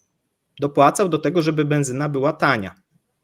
Tak, a więc jeżeli ktoś na przykład zastanawia się, czemu w Rosji ta benzyna była tańsza, oprócz tego, że Rosja jest producentem tutaj ropy naftowej i paliw, no to również pamiętajmy, że rząd dopłacał. No i teraz rząd powiedział, że od lipca, wcześniej chciał od czerwca, ale przesunął w końcu od lipca, że od lipca zmniejszy ten tłumik paliwowy i będzie o połowę mniej dopłacał. Jaki efekt? Efekt jest taki, że już w tym momencie ceny hurtowe benzyny biją rekordy. To znaczy one na stacjach nadal są niskie, natomiast hurtowo te ceny się zaczynają zwiększać. No i co rząd zrobił? Rząd powołał specjalną komisję, która ma badać, czy ceny na stacjach nie będą za wysokie i będzie pilnować, tak? Czyli zamiast, pomóc tym firmom naftowym jakoś, żeby z tej sytuacji wybrnąć, no to wprowadził komisję. I drugą rzecz, którą chce wprowadzić, to zapowiedział, że pomimo tego, że ten eksport jest mniej opłacalny, jest mały, to wprowadzi zakaz eksportu benzyny. Czyli żeby chociaż te 200 000 zmusić, no bo wtedy te rafinerie nie mają wyboru, muszą gdzieś to sprzedawać. Nie będą mogły sprzedawać na szary rynek, bo to też się rządowi trochę nie podobało, bo tam różne takie fortuny zaczęły się tworzyć i niejawne powiązania, no ale powiedzmy to może nie było aż tak istotne dla nich. Natomiast ta istotna rzecz była taka, że to jest te 200 000, czy ileś tych mocy produkcyjnych, które mogą być skierowane na rynek wewnętrzny. A ile wynosi rynek wewnętrzny? Rynek wewnętrzny jest duży, jeżeli chodzi o paliwa, to jest około 3 milionów baryłek, tak? Ale rocznie czy miesięcznie? Słucham? Rocznie czy miesięcznie aż tyle? To jest mniej więcej, słuchaj, dziennie, tak? 3 miliony baryłek dziennie? Tak. Dużo. No. Bardzo dużo. I teraz tak. Czy ja dobrze mówię? Nie, muszę sprawdzić, dobra, bo teraz mogłem się coś pomylić, mnie zakręciłeś. W każdym bądź razie sytuacja jest taka, że firmom naftowym zaczyna bardziej opłacalne być produkcja tej surowej ropy i wysyłanie jej niż rafinacja. Ponieważ będą mieli jeszcze dodatkowo od lipca odcięty ten eksport zupełnie, który być może, on by na początku był w szarej strefie, no ale może na jesieni by się coś poprawiło, mogli na to liczyć. Natomiast jeżeli oni wprowadzą, a chcą wprowadzić na rok albo przynajmniej na pół roku zakaz eksportu, no to może się okazać, że te firmy nie chcą, bo one nie za bardzo chcą produkować po tych cenach na rynek krajowy. Jak będzie, specjalna komisja, która ich będzie pilnować, no to nie będą mogli za bardzo podnieść cen, czyli będą musieli dopłacać do tego rynku krajowego, a nie mając rynku eksportowego. Czyli tak jakby przerzucenie kosztów tłumika na producenta będzie. Tak. Który już i tak był złujony podatkami dodatkowymi. Bo Mishustin powiedział, że oni mają zbyt wysokie marże. To tak jak u nas, że ten Orlen za dużo zarabia i tamten, no to u nich to samo. I ponieważ mają za dobrze i za dużo, no to teraz będą mieli gorzej. No oczywiście większość społeczeństwa mówi, okej. Efekt jaki może być? Może być taki, że tej benzyny zacznie brakować. Dlaczego? No dlatego, że bardziej będzie się opłacało po prostu rachunek ekonomiczny, wysłać tą ropę surową, niż produkować i rafinować, powiedzmy, benzynę. Czyli co, Białoruś na tym zyska? Też nie. Też nie, tak takie były, naprawdę wiesz oni co, z kolei głosy. ciągnęli na tym rosyjskim, no. Nie, no wiesz co, takie były głosy, że oni gdzieś zyskają. Pamiętaj, że Białoruś dostaje ropę po wysokiej cenie, bo oni mają umowy z Rosją i oni nie dostają takich dyskontów jak Chiny czy Indie, tylko mają o wiele wyższe ceny od tych azjatyckich. A więc oni nie są w stanie wyprodukować, powiedzmy, taniej tych paliw niż na przykład Hindusi. Nie? A ja mam pytanie, Paweł, Mhm. bo tak mi się teraz skojarzyło. Co odpowiadało u nas za wysoką inflację? Ceny między innymi benzyny na stacjach, nie? Paliw. Tak, no tak, Paliw, no, to tak. jest jeden z inflacyjnych Tak, elementów. To jeżeli tam ma podskoczyć cena benzyny dla klienta indywidualnego, dla odbiorcy końcowego, jak to się ma z tym zbijaniem inflacji? To raczej jest czynnik proinflacyjny w Rosji, nie? Będzie. Wiesz co, zobaczymy, bo może się okazać, że po prostu benzyny nie będzie. No ale to jeżeli, ale jeżeli nie będzie, to też towar nie dojedzie, czyli też będzie deficytowy, więc ta cena powinna też pójść w górę, nie? No, Czy ja wiesz, źle kojarzę? Może być tak jak u nas, wiesz, za komuny, czy też w Rosji, że masz cenę oficjalną i może będziesz miał cenę nieoficjalną w przypadku braków, nie? Że spod lady benzyna No będzie tak, no, za wiesz, to 2 razy karnistra. tyle. Nie wiem, wiesz, no rząd zrobi wszystko, żeby zmuszać rafinerie do tego, żeby one produkowały, a one będą robiły wszystko, żeby produkować surową ropę, bo im się to bardziej opłaca. Bo może być tak jak na Kubie jeszcze niedawno temu, No. nie wiem czy to jest teraz, A jak że tam jest? stacje benzynowe miały benzynę, ale ta benzyna była w sprzedaży tylko dla ludzi, nie wiem, O. z rządu, czy wiesz, straż pożarna, jakieś samochody do przewożenia jedzenia i dla tych było, a dla prywatnych odbiorców tylko była, gdy było więcej, a gdy nie było, to ci nie mogli zatankować, nie? Może to na takiej zasadzie też będzie ewentualnie. Szybciej Też- odetną znowu taki transport pewnie spedycyjny, bo to będzie się opłacać. Ewentualnie jestem ciekaw, jak oni rozwiążą, bo te obcięcie dostaw to chyba też będzie wpływało na mobilność całego sprzętu, bo przecież cudów nie ma. Wszystko do prądu, tylko jak? Pytałeś się, Mateusz, ile oni zużywają się tutaj za ten. To nie jest 3 miliony baryłek, to jest 3 miliony ton miesięcznie, czyli to jest niecały 1 milion baryłek, bo to tam razy 7, niecały 1 milion baryłek dziennie. No ale to i tak jest, wiesz, dosyć dużo. Dziennie. Dziennie, No, tak na pewno. No dziennie. dużo. To Ale jest też 3 razy... ale bardzo dystanse mają tam. Jeżdżą między miastami. No wiesz, wojsko potrzebuje, tak, tylko Tak. akurat diesla głównie, natomiast no ta benzyna też jest potrzebna, nie? Ale diesel nie pójdzie? Tutaj z dieslem myślisz, że sobie poradzą, skoro... Nie, tak samo na będzie taka rafinerię? sytuacja. Tak samo, bo to... będzie. Tylko wiesz co, na benzynie o co chodzi, wiesz co, no benzyna jest bardziej, do tej benzyny trochę więcej dopłacają ze względu na to, że to jest na rynek detaliczny. Ale Nie nadal wiem. to jest ta 94 oktany, czy to Nie, jest... oni mają dwie, 90 bodajże, mają tą gorszą, 92 i 95. No właśnie. Czy tam 4, no 4 z kawałkiem. Oni jeszcze mieli wcześniej tą jeszcze słabszą, ale chyba ostatnio wycofali. To może ktoś mnie poprawi ze słuchaczy, bo nie pamiętam. Czy to było 87 czy 88, tak? Oktanowo. Jeszcze do niedawna. Okej. No. A słuchaj, jak jesteśmy przy tej benzynie i przy tej ropie, to ty swojego czasu pisałeś na ekonomii, ale nie tylko, też na Twitterze, żeby nie było tylko, że ekonomię Rosji tutaj cytujemy. Nie, chyba czas. na ekonomii nie pisałem. To akurat A pisałem więc gdzie indziej. pisałeś natomiast na temat gazu i Gazpromu, bo tam jest ciekawa sytuacja, która chyba nie jest do pozazdroszczenia. No tak, Szczególnie jeżeli chodzi o kary, które czeka Gazprom kiedyś do zapłaty i myślę, że kiedyś zapłacą. Nawet wiem jak.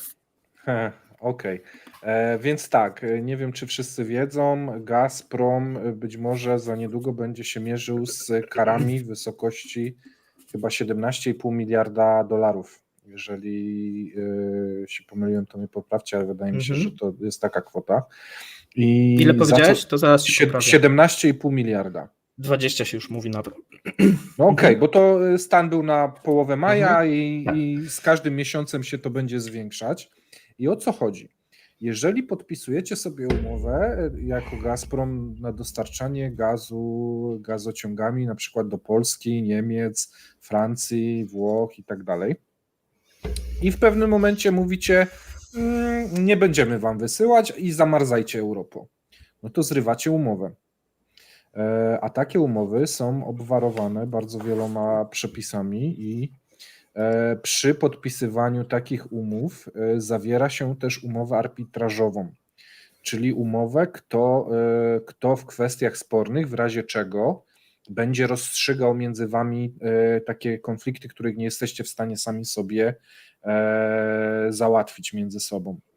No i w tym momencie zachodnie firmy, niemieckie, francuskie, włoskie i my, jako Polska, składamy masowo pozwy do właśnie instancji arbitrażowych i zaczynają się takie procesy, nie wiem jak to się nazywa, arbitraże. Sądowe. No i, tak, arbitraże sądowe, no i najprawdopodobniej wszystkie zostaną wygrane.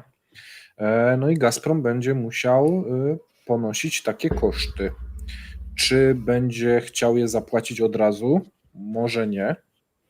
Natomiast jeżeli kiedykolwiek chciałby wrócić na rynek europejski, no to najprawdopodobniej będzie musiał to zapłacić. I tu Paweł powiedziałeś, że nawet Majątek wiesz... może być zabrany na to? Ten Tak. reszta, która została Tak.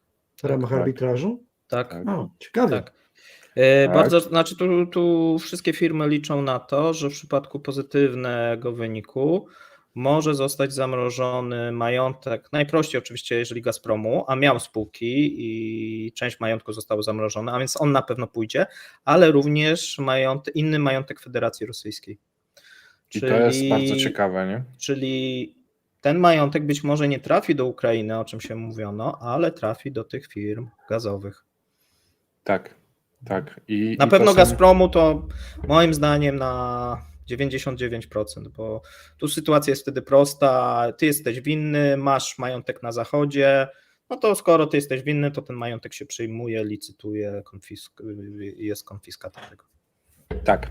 I teraz taka sytuacja. Gazprom z wielkiego giganta, który dostarczał do Europy te 150-170 miliardów metrów sześciennych gazu, w tym roku do Europy będzie wysyłał najprawdopodobniej 28. Cały eksport, licząc z Azją, licząc ze skroplonym gazem, nie powinien przekroczyć 100 milionów, gdzie było to znacznie więcej, a cena gazu na rynkach spadła do czasów praktycznie sprzed pandemii. Tak, sporo. Że w tym momencie nie ma dochodu z metra sześciennego gazu takiego jak był w trakcie wojny na początku. Mają niebotyczne kary, mają zerwane łańcuchy te relacji biznesowych, no i nie mają rynku zbytu na ten gaz. Więc w dosłownie 3 lata z wielkiego potentata, takiego na skalę światową, ja nie wiem, Paweł, myślisz, że może grozić im bankructwo? Tak, myślę, że grozi im restrukturyzacja, bo wiesz, zbankrutować może nie zbankrutują, natomiast będą musieli, znaczy nie mogą ponosić takich wydatków, które ponosili, czyli finansować Ligi Mistrzów, finansować lokalnych domów kultury, mieć tak wysokie zatrudnienie. Finansować polityków, bo tutaj pytanie do profesora. W tym momencie widzimy, co się dzieje w tych zerwanych relacjach biznesowych, ale i politycznych. Czy w historii gdzieś takiej, nie wiem, wcześniejszej, dawniejszej, było aż takie rozerwanie między rosyjskimi firmami a Europą Zachodnią, gdzie te kary są takie intensywne, gdzie jest całkowite odejście od ich produktów.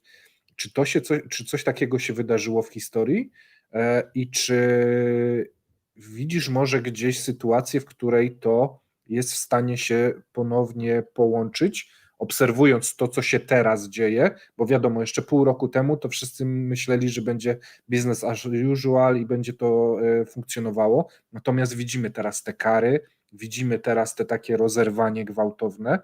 Jak byś to ocenił w tym To momencie? znaczy na pewno nie było w tej formie, dlatego że tak naprawdę te relacje gospodarcze, te realne relacje, jeżeli chodzi o paliwa i tak dalej, one były budowane stosunkowo późno. I tak naprawdę to jest cały ten paradoks tej wojny, że bez względu na to, co się działo w historii, jeżeli chodzi o sam Związek Radziecki, o problemy wewnętrzne, o wojny, o konflikty Afganistan, nie Afganistan, wszystko cokolwiek sobie zbierzemy, to zawsze dostawy surowców energetycznych były stałe. tak. I nie było czegoś takiego, żeby stały się jakimkolwiek narzędziem nacisków.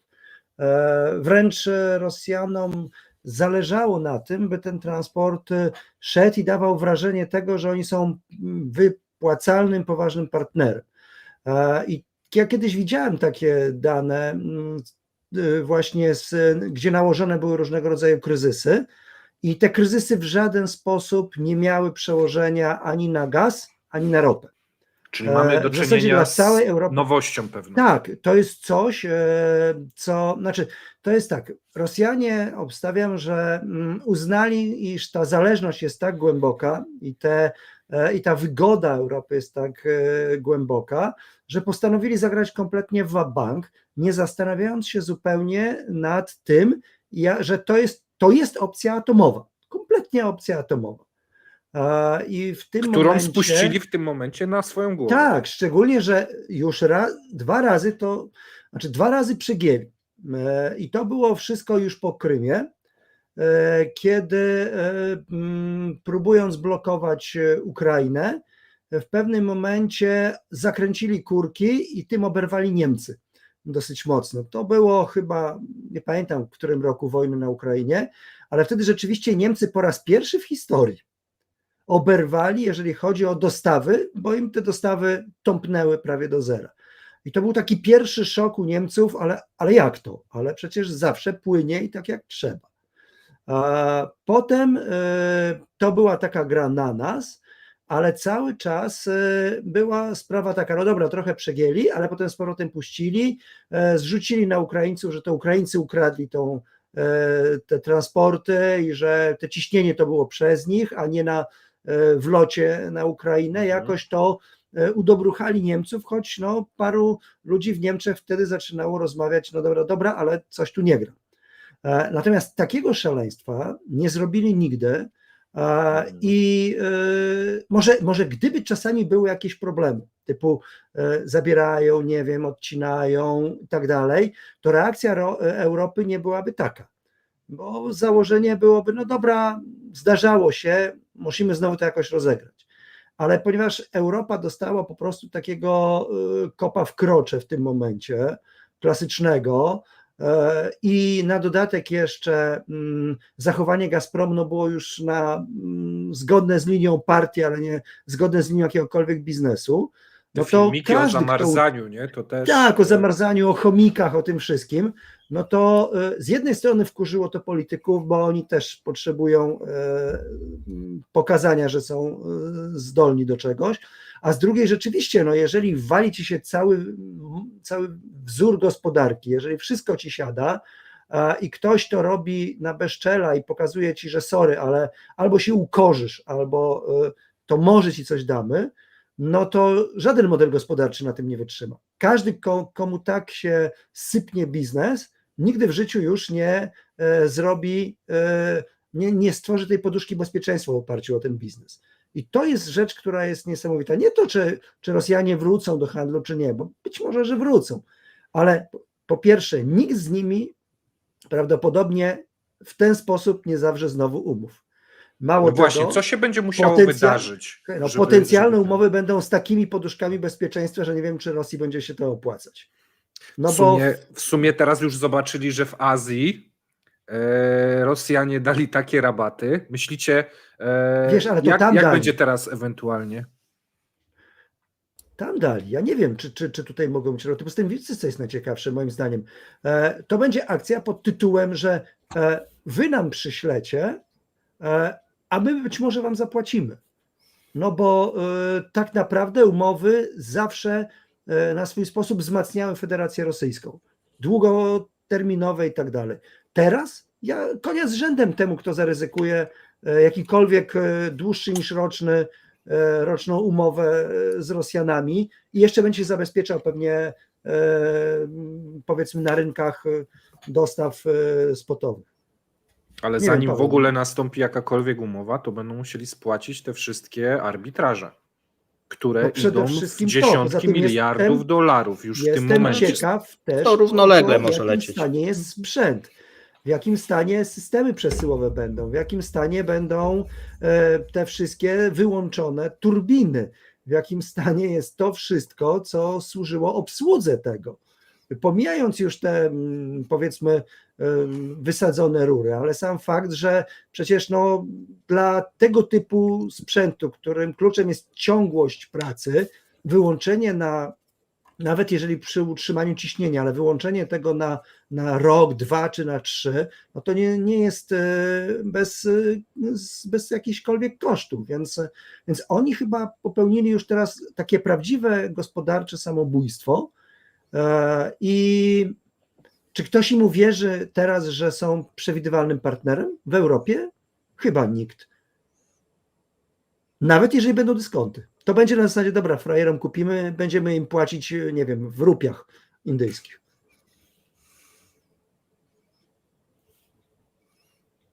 Paweł, rządź, bo tutaj mówię, Tu wiele jest- rzeczy jest... Tak. Nie, to... Bo ja Mateusz czytam Misama, pytania, ale nie do tak. końca rozumiem je. Wiesz co, Muszę pytanie jeszcze raz- jest do ciebie. No. Ja go uzupełnię, jak odpowiesz, bo Okej. mam ciekawą informację, że Dobra. według wykresów od pana Janisa Klugę, nie wiem kto to jest, Mhm. wykonanie budżetu Rosji idzie mniej więcej w porządku. To jest tak, jak planowali, czyli mamy chyba maj i chodzi o to, że to jest zgodnie z planem. Dlaczego piszesz, że jest źle? Kłamiesz, widzisz? A tu Wiesz- pan wie lepiej, nie? Pan Kluge tutaj napisał, że jest, Wiesz że co, jest nie, dobrze. Nie, Janis Kluge... Liczby kłamią, wiesz? Nie. Janis Kluge jest chyba jakimś analitykiem niemieckim, tylko Tak. ja nie pamiętam tego wykresu, nie wiem o co chodzi. Ja bym musiał sobie wyłączyć się na chwilę, odszukać, żeby móc odpowiedzieć. Nie, wiesz co, chodzi chyba o to, bo nie wiem, o panu, co że budżet rosyjski jest wykonywany zgodnie z planem i ten deficyt, który tam publikowałeś, to pewnie 70 miliardów dolarów, no to nie jest dużo, albo jest to zgodnie z planem, tak? To chyba o to chodzi. No z planem było 30 parę na koniec No, roku, nie? tak. A w tym momencie już mamy tam 40, 50, 70, w zależności od Tu tego. cię zaskoczę. O. Bo nie wiem, czy czytałeś, ostatnio rząd zrobił korektę. Aha, tak, że wydatki zmniejszył, tak, o Tak. bilion rubli chyba, czy Tak. 1,5 biliona rubli. Tak, No, że wydał, ale stwierdził Tak. jednak, że to mu nie pasuje. że nie wydał, jednak nie wydał. Że jednak nie pasuje ta liczba i cofnął się o 1,5 biliona. No. A więc Tak, już jest tak. lepiej, widzisz? Ja myślę, że jak tak dalej pójdzie, no to te wydatki tak do końca roku mogą jeszcze o połowę spaść. Tak. Nie, no jest to trochę komiczne, bo wiesz, jakby oni jeszcze podwyższyli dochody, nie? Czyli nagle nie wiem, że coś powinno zostać zabudżetowane, ale jeszcze nie wpłynęło. A oni sobie zdjęli, czyli zrolowali, nie wiem, czy jak gdyby rozumiecie tutaj tą śmieszność. Przesunęli opłacenie że wydatków to na już później. wydali, ale tak naprawdę my to zaksięgujemy powiedzmy w lipcu, nie? Czyli w ten sposób oni sobie mogą do przodu te wydatki przesuwać, bo nie będą księgować wtedy, kiedy ponoszą ten wydatek, tylko powiedzą, że ten wydatek to tak naprawdę się odnosi do czegoś, no to może zaksięgujmy sobie w lipcu i w ten sposób można zrolować cały budżet w wydatkach, no bo na koniec roku to, co powiedzmy ma wpaść powiedzmy w lipcu, my zaksięgujemy sobie w październiku. To, co w październiku, zaksięgujemy sobie w styczniu. To, co w grudniu, zaksięgujemy sobie w marcu, tak? I tak kreatywnie można tutaj sobie stworzyć cuda. Natomiast mieliśmy też tabelkę, ale ja już nie pamiętam z którego dnia. Musicie wejść na zostawmy. mój profil i sobie odszukać z raportów kasowych. Tak. Czyli to, co fizycznie było wydane i to, co fizycznie wpłynęło na konta i był ten wykaz. A to, że później Ministerstwo Finansów sobie zaczęło przy tych suwaczkach przesuwać, no to już jest drugi temat. Natomiast możecie odszukać na moim profilu, wykaz z cash flow, czyli to, co było fizycznie, weszło, nie? W budżecie. No. Tak, tutaj pytanie jest odnośnie, bo tam nawet było mniejszy ten zysk, prawie 50%, ale powiedzmy, no teraz mamy też takie informacje odnośnie produkcji przez Gazprom gazu, czy tam wydobycia. No mamy już powyżej 20%. Jeszcze niedawno mieliśmy 18%, teraz już przekraczamy 20%. Tak jak ja mówiłem w którymś momencie, że optymalnie dla nich będzie obcięcie produkcji o 30%. No i zbliżają się do tej liczby. Już 20 jest. Tak, już ponad 20 jest, tak, już tam nie pamiętam dokładnie, jak ktoś, też o tym pisałem, chyba 22 czy 4, możecie sobie sprawdzić. Był Komiersant podawał, Gazprom nie chce się przyznać, ale Komiersant ich tropi, nie wiem komu tam podpadli, ale w każdym bądź razie cały czas publikują te informacje. No i wygląda, że te 30% w którymś momencie mogą osiągnąć. Dlaczego? No bo nie mają możliwości transportowych. To co mówiłeś, tak? Czyli mamy, słuchajcie, cały eksport 100, 28 Europa, z czego Turcja 20, 8 reszta, z czego tak naprawdę mamy te stałe, czyli mamy Węgry, Austrię, znowu żebym nie dodał tych Czech, Słowację, tak? I Włochy, dobra, chyba się nie pomyliłem tym razem. Ale Włochy prawie cały swój ten z Maroko podpisali jakiś czas temu. Nie? Tak, wiesz, oni będą się wycofywać. Jakaś resztówka. Tak, oni tam mają resztówkę. W najgorszej sytuacji będą Węgry i Słowacja, jeszcze Austria, przepraszam, no i widzisz, pominąłem Austrię. Ale Austria powinna sobie poradzić. No i się mówi o tym, że może coś z tą drużbą się wydarzyć, to jest raz, że ten gaz może przestać płynąć. Tak, bo tutaj Ukraińcy dosyć mocno rozważają, tak, różnego rodzaju przypadki. A Węgrzy się bardzo pieklą, nie? Tak, no właśnie za to chyba, że się pieklą, tak, to może wydarzyć się tak, że jednak będą działania wojenne na tej ostatniej, bo tam mamy kilka nitek na tej południowej drużbie. No i może się okazać, że ta ostatnia też padnie. No i wtedy Węgrzy zostaną bez gazu. Jeżeli rosyjski gaz, po prostu oni nie mają w tym momencie. W przypadku ropy nie ma problemu, oni sobie mogą poradzić. W przypadku gazu sytuacja jest taka jednoznaczna. Zobaczymy, jak będzie ze Słowacją, tak, natomiast Węgry skwituje. Postawiły na jednego konia i nie wiem, czy to jest dobry pomysł, tak.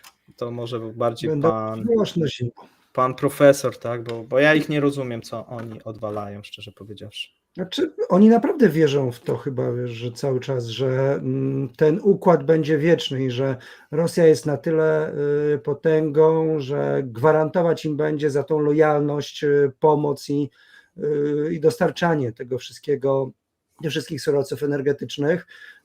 I ta polityka, powiedzmy, też rozgrywania Europy, bo to też jest kluczem, żeby cały czas drażnić Unię Europejską, drażnić NATO i liczyć, że my coś jednak dostaniemy. No to powoduje, że ja widzę, iż Orbán się zakiwał, tylko czy oni teraz są gotowi do wycofania się z tego? No musieliby się przyznać, że nie ma opcji pod tytułem zmieniam dostawcę.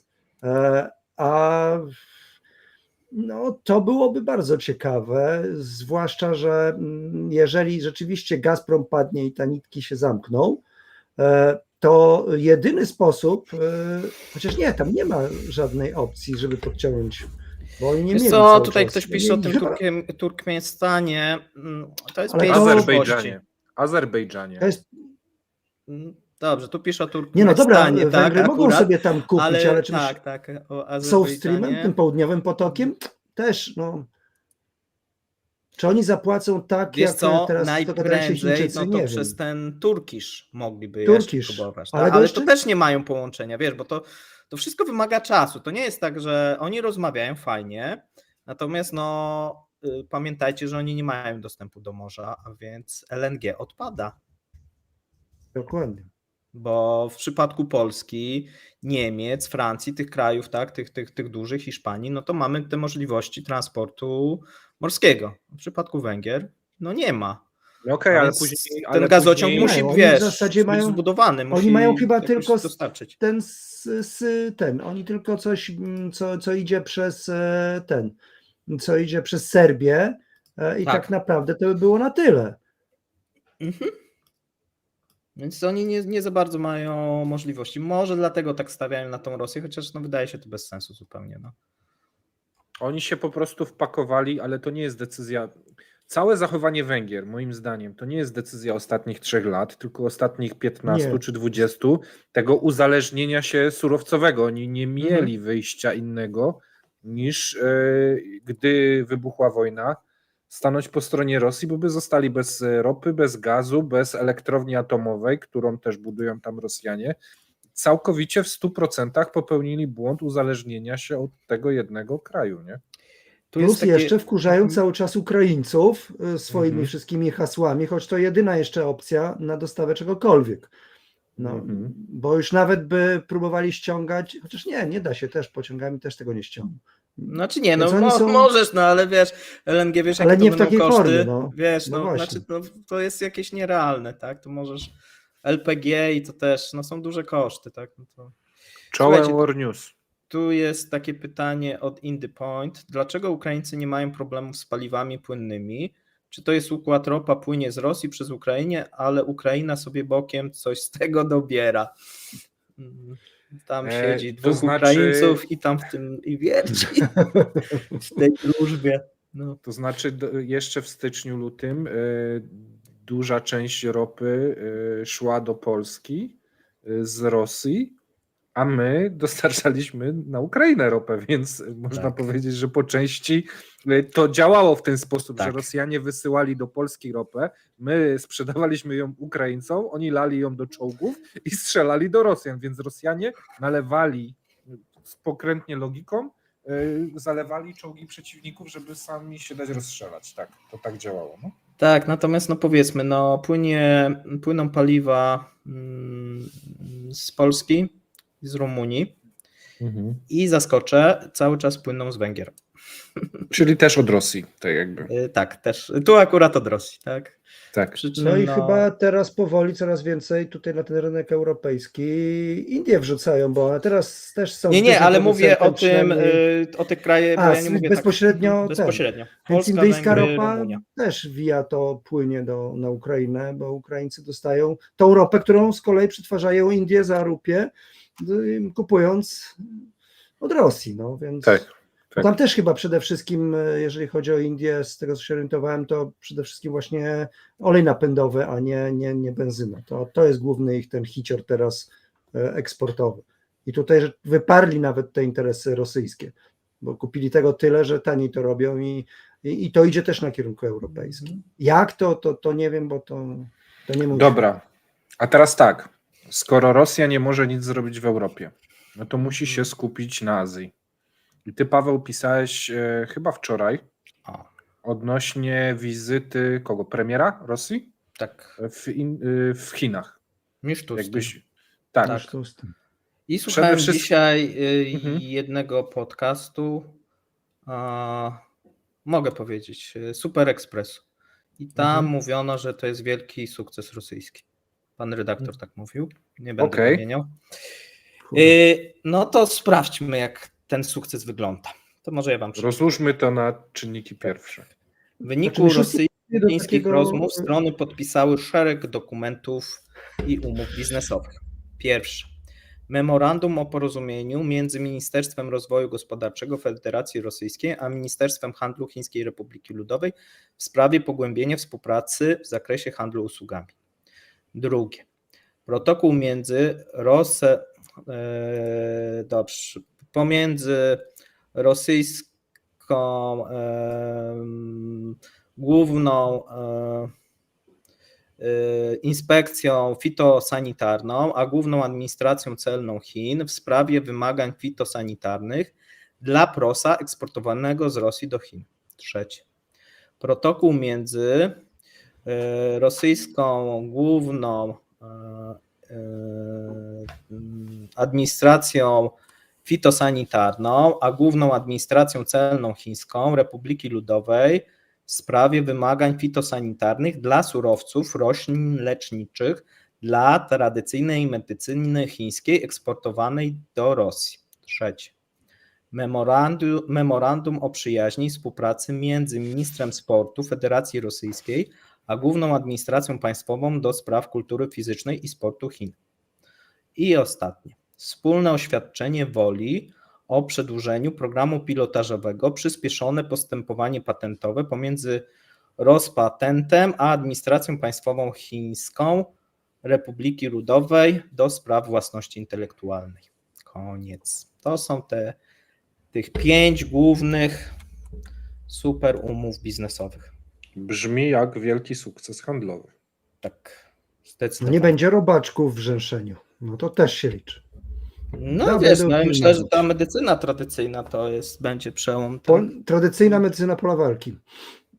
Będą mogli na front wysyłać chińską. Chłopców tak, trochę z igiełkami, żeby akupunkturę Mi to się, zrobili. słuchajcie, kojarzy, że jak nie ma co się wpisać, to się wpisuje zawsze ten Ministerstwo Sportu Federacji Rosyjskiej i Przyjaźń. Główna Administracja Kultury Fizycznej i Sportu, tak? A ja chciałem zwrócić uwagę na te warunki fitosanitarne, bo ja w zeszłym tygodniu chyba pisałem nitkę odnośnie pszenicy Tak. i tego, To jest że proste. Chiny tak, ale nawiązując do tego, że Chińczycy nie chcą kupować pszenicy rosyjskiej i sprowadzają jej chyba tylko 0,5% w swoich całych zbiorach tego, co sprowadzają. No i myślę, że to chodzi głównie o kasę, nie? Że będą w ten sposób lewarować na Rosjanach, żeby te ich zboże, bo oni nie mają gdzie go sprzedać, bo większość tych wielkich firm światowych się wycofało z tego rynku, żeby ewentualnie zbić z ceny i kupić ją po kosztach, no bo widzą, że nikt się za bardzo nie kwapi na tą pszenicę. I ty tu mówiłeś, że to jest proso, żyto? Co ty powiedziałeś? Proso. No to podejrzewam, że na prosie już rabat otrzymali, a Ale na tego pszenicy prosa jeszcze mało potrzebują, sprzedają. nie? No i na No tak, pszenicy tak, tam no. 50 milionów, tak, ton tam jest. No, ale gdyby chcieli zwiększyć, nie, no to muszą ciąć, tak jak na ropie. Wiesz, pytanie podejrzewam. jest też jeszcze takie, że może Chińczycy po prostu, skoro to kwestie fitosanitarne się pojawiają, to Chińczycy po prostu nie chcą brać tego chłamu, który tam Rosjanie chcą im wcisnąć, bo też pytanie, w jakich warunkach to zboże było produkowane, jak przechowywane, no stara dobra No, tu tradycja, dochodziły informacje, stara że były dobra problemy. tradycja rosyjska to była zawsze zasyp pryzmę, poczekaj aż ci to wszystko z wierzchu zarośnie i tak dalej, zrobi się naturalny dach, prawda, i to przetrzyma całą zimę i na wiosnę przyjedź buldożerem, rozkop, rozerwij to i wyciągaj ze środka. No to tak na warunki fitosanitarne może być różnie. Stąd bardzo możliwe, że ta wbrew pozorom umowa fitosanitarna jest bardzo, bardzo istotna z punktu widzenia Chińczyków, no bo jeżeli opłaca im się ciągnąć to zboże z Australii, z różnych innych miejsc, no to jest Tak, kwestia Australia, też Nowa czystości. Zelandia, Kanada, USA. I teraz jeszcze jeden. Ukraińskie ukradli, no ale nie wszystko jest ukraińskie. Jest jeszcze jedna myśl, bo Paweł, ty powiedziałeś, że w Rosji to są wielkie te gospodarstwa, nie? Tak. A przy wielkich gospodarstwach to jest jednak potrzebna technologia, zarządzanie, nawozy. Wiecie, to już jest wtedy biznes taki, wchodzi troszeczkę w high-tech, nie? Żeby dobrze tym zarządzać. I podejrzewam, że Kanada, USA, Australia, no to robią to dobrze. A Rosja mogła zostać odcięta od wielu tych elementów, serwisy jakichś kombajnów, technologie, nie wiem, tam badanie wilgotności, jakieś nawozy, to wszystko pewnie mają bana w tym momencie, nie wiem, no, tak wydaje mi się, że jeżeli w innych aspektach Wiesz co, nie na jest, wszystko, najgorzej jest z tymi maszynami. no okej. No tak, ale To pytanie jest, na ile Rosjanie plus ludzie. rzeczywiście mieli wielkie magazyny i teraz transport tego, no bo do tego trzeba mieć odpowiedni transport, żeby to przewieźć. Jeżeli część tego poszło na front i jest w takim stanie, jaki jest, jak oni tam wrzucają zboże potem, no to nie wiem, czy rzeczywiście Chińczycy nie dostają wścieklizny, kiedy widzą to, co do nich z Rosji przychodzi. Owszem, mogliby to wykorzystać pewnie jeszcze gdzieś trochę paszowo, ale tu zbić cenę bardzo mocno można. A To na ja mam dodatek, jeszcze jedno cóż, pytanie. znaczy Mishustin to jest trochę, przypomina, słuchajcie, ten stare, dobre z okresu dwudziestolecia międzywojennego przysłowie w Polsce tyle znacy co Ignacy, a Ignacy nic nie znacy. No i Mishustin pojechał, no bo ktoś musiał, a pamiętajcie, że właśnie zakończyła się ta radosna wizyta tego chińskiego Li Hui, która została kompletnie zignorowana przez wszystkie państwa. I on teraz zdaje się, że się wybiera do Moskwy, bo tam ma się spotkać chyba z Ławrowem, ale większość państw, do których pojechał, czy to Francja, czy Niemcy, czy nawet Bruksela, no to wysłała taki garnitur jak u nas, albo jeszcze chyba niższy, więc facet kompletnie nic nie zrobił, przecież nawet nie ma informacji o tym. Jeszcze jak dojechał do Polski, to jakaś tam informacja była, a potem to w zasadzie w przestrzeni informacyjnej ta cała jego podróż jest kompletnie nieistotna. I teraz Mishustin jedzie tu, on wraca z niczym, pewnie w Rosji też nic nie ugra, więc możliwe, że to wszystko Ja jeszcze razem mam się roztrzyma. jedno takie pytanie, no bo kwestia tej logistyki, którą powiedzieliście odnośnie tych zbóż, a czy za logistykę nie odpowiadały te wielkie korporacje, które zajmowały się handlem zbóż, które się wycofały z Rosji? Odpowiadały. No i wszystko jasne. Tak naprawdę, jeżeli z tych 5, 4 się wycofały chyba, nie pamiętam, ale to było Wiesz co, jakoś mówi tak? się tak 50-60% miały rynku. No właśnie, no to jeżeli one się wycofały ze swoimi ciężarówkami, statkami, pociągami, ja nie wiem, czym oni to transportowali, ale jeżeli one się wycofały, no to Rosja nie ma czym tego zastąpić, bo to są jakieś potężne ilości. Z tego, co ja czytałem, ma, tylko bardzo im koszty lecą, wiesz?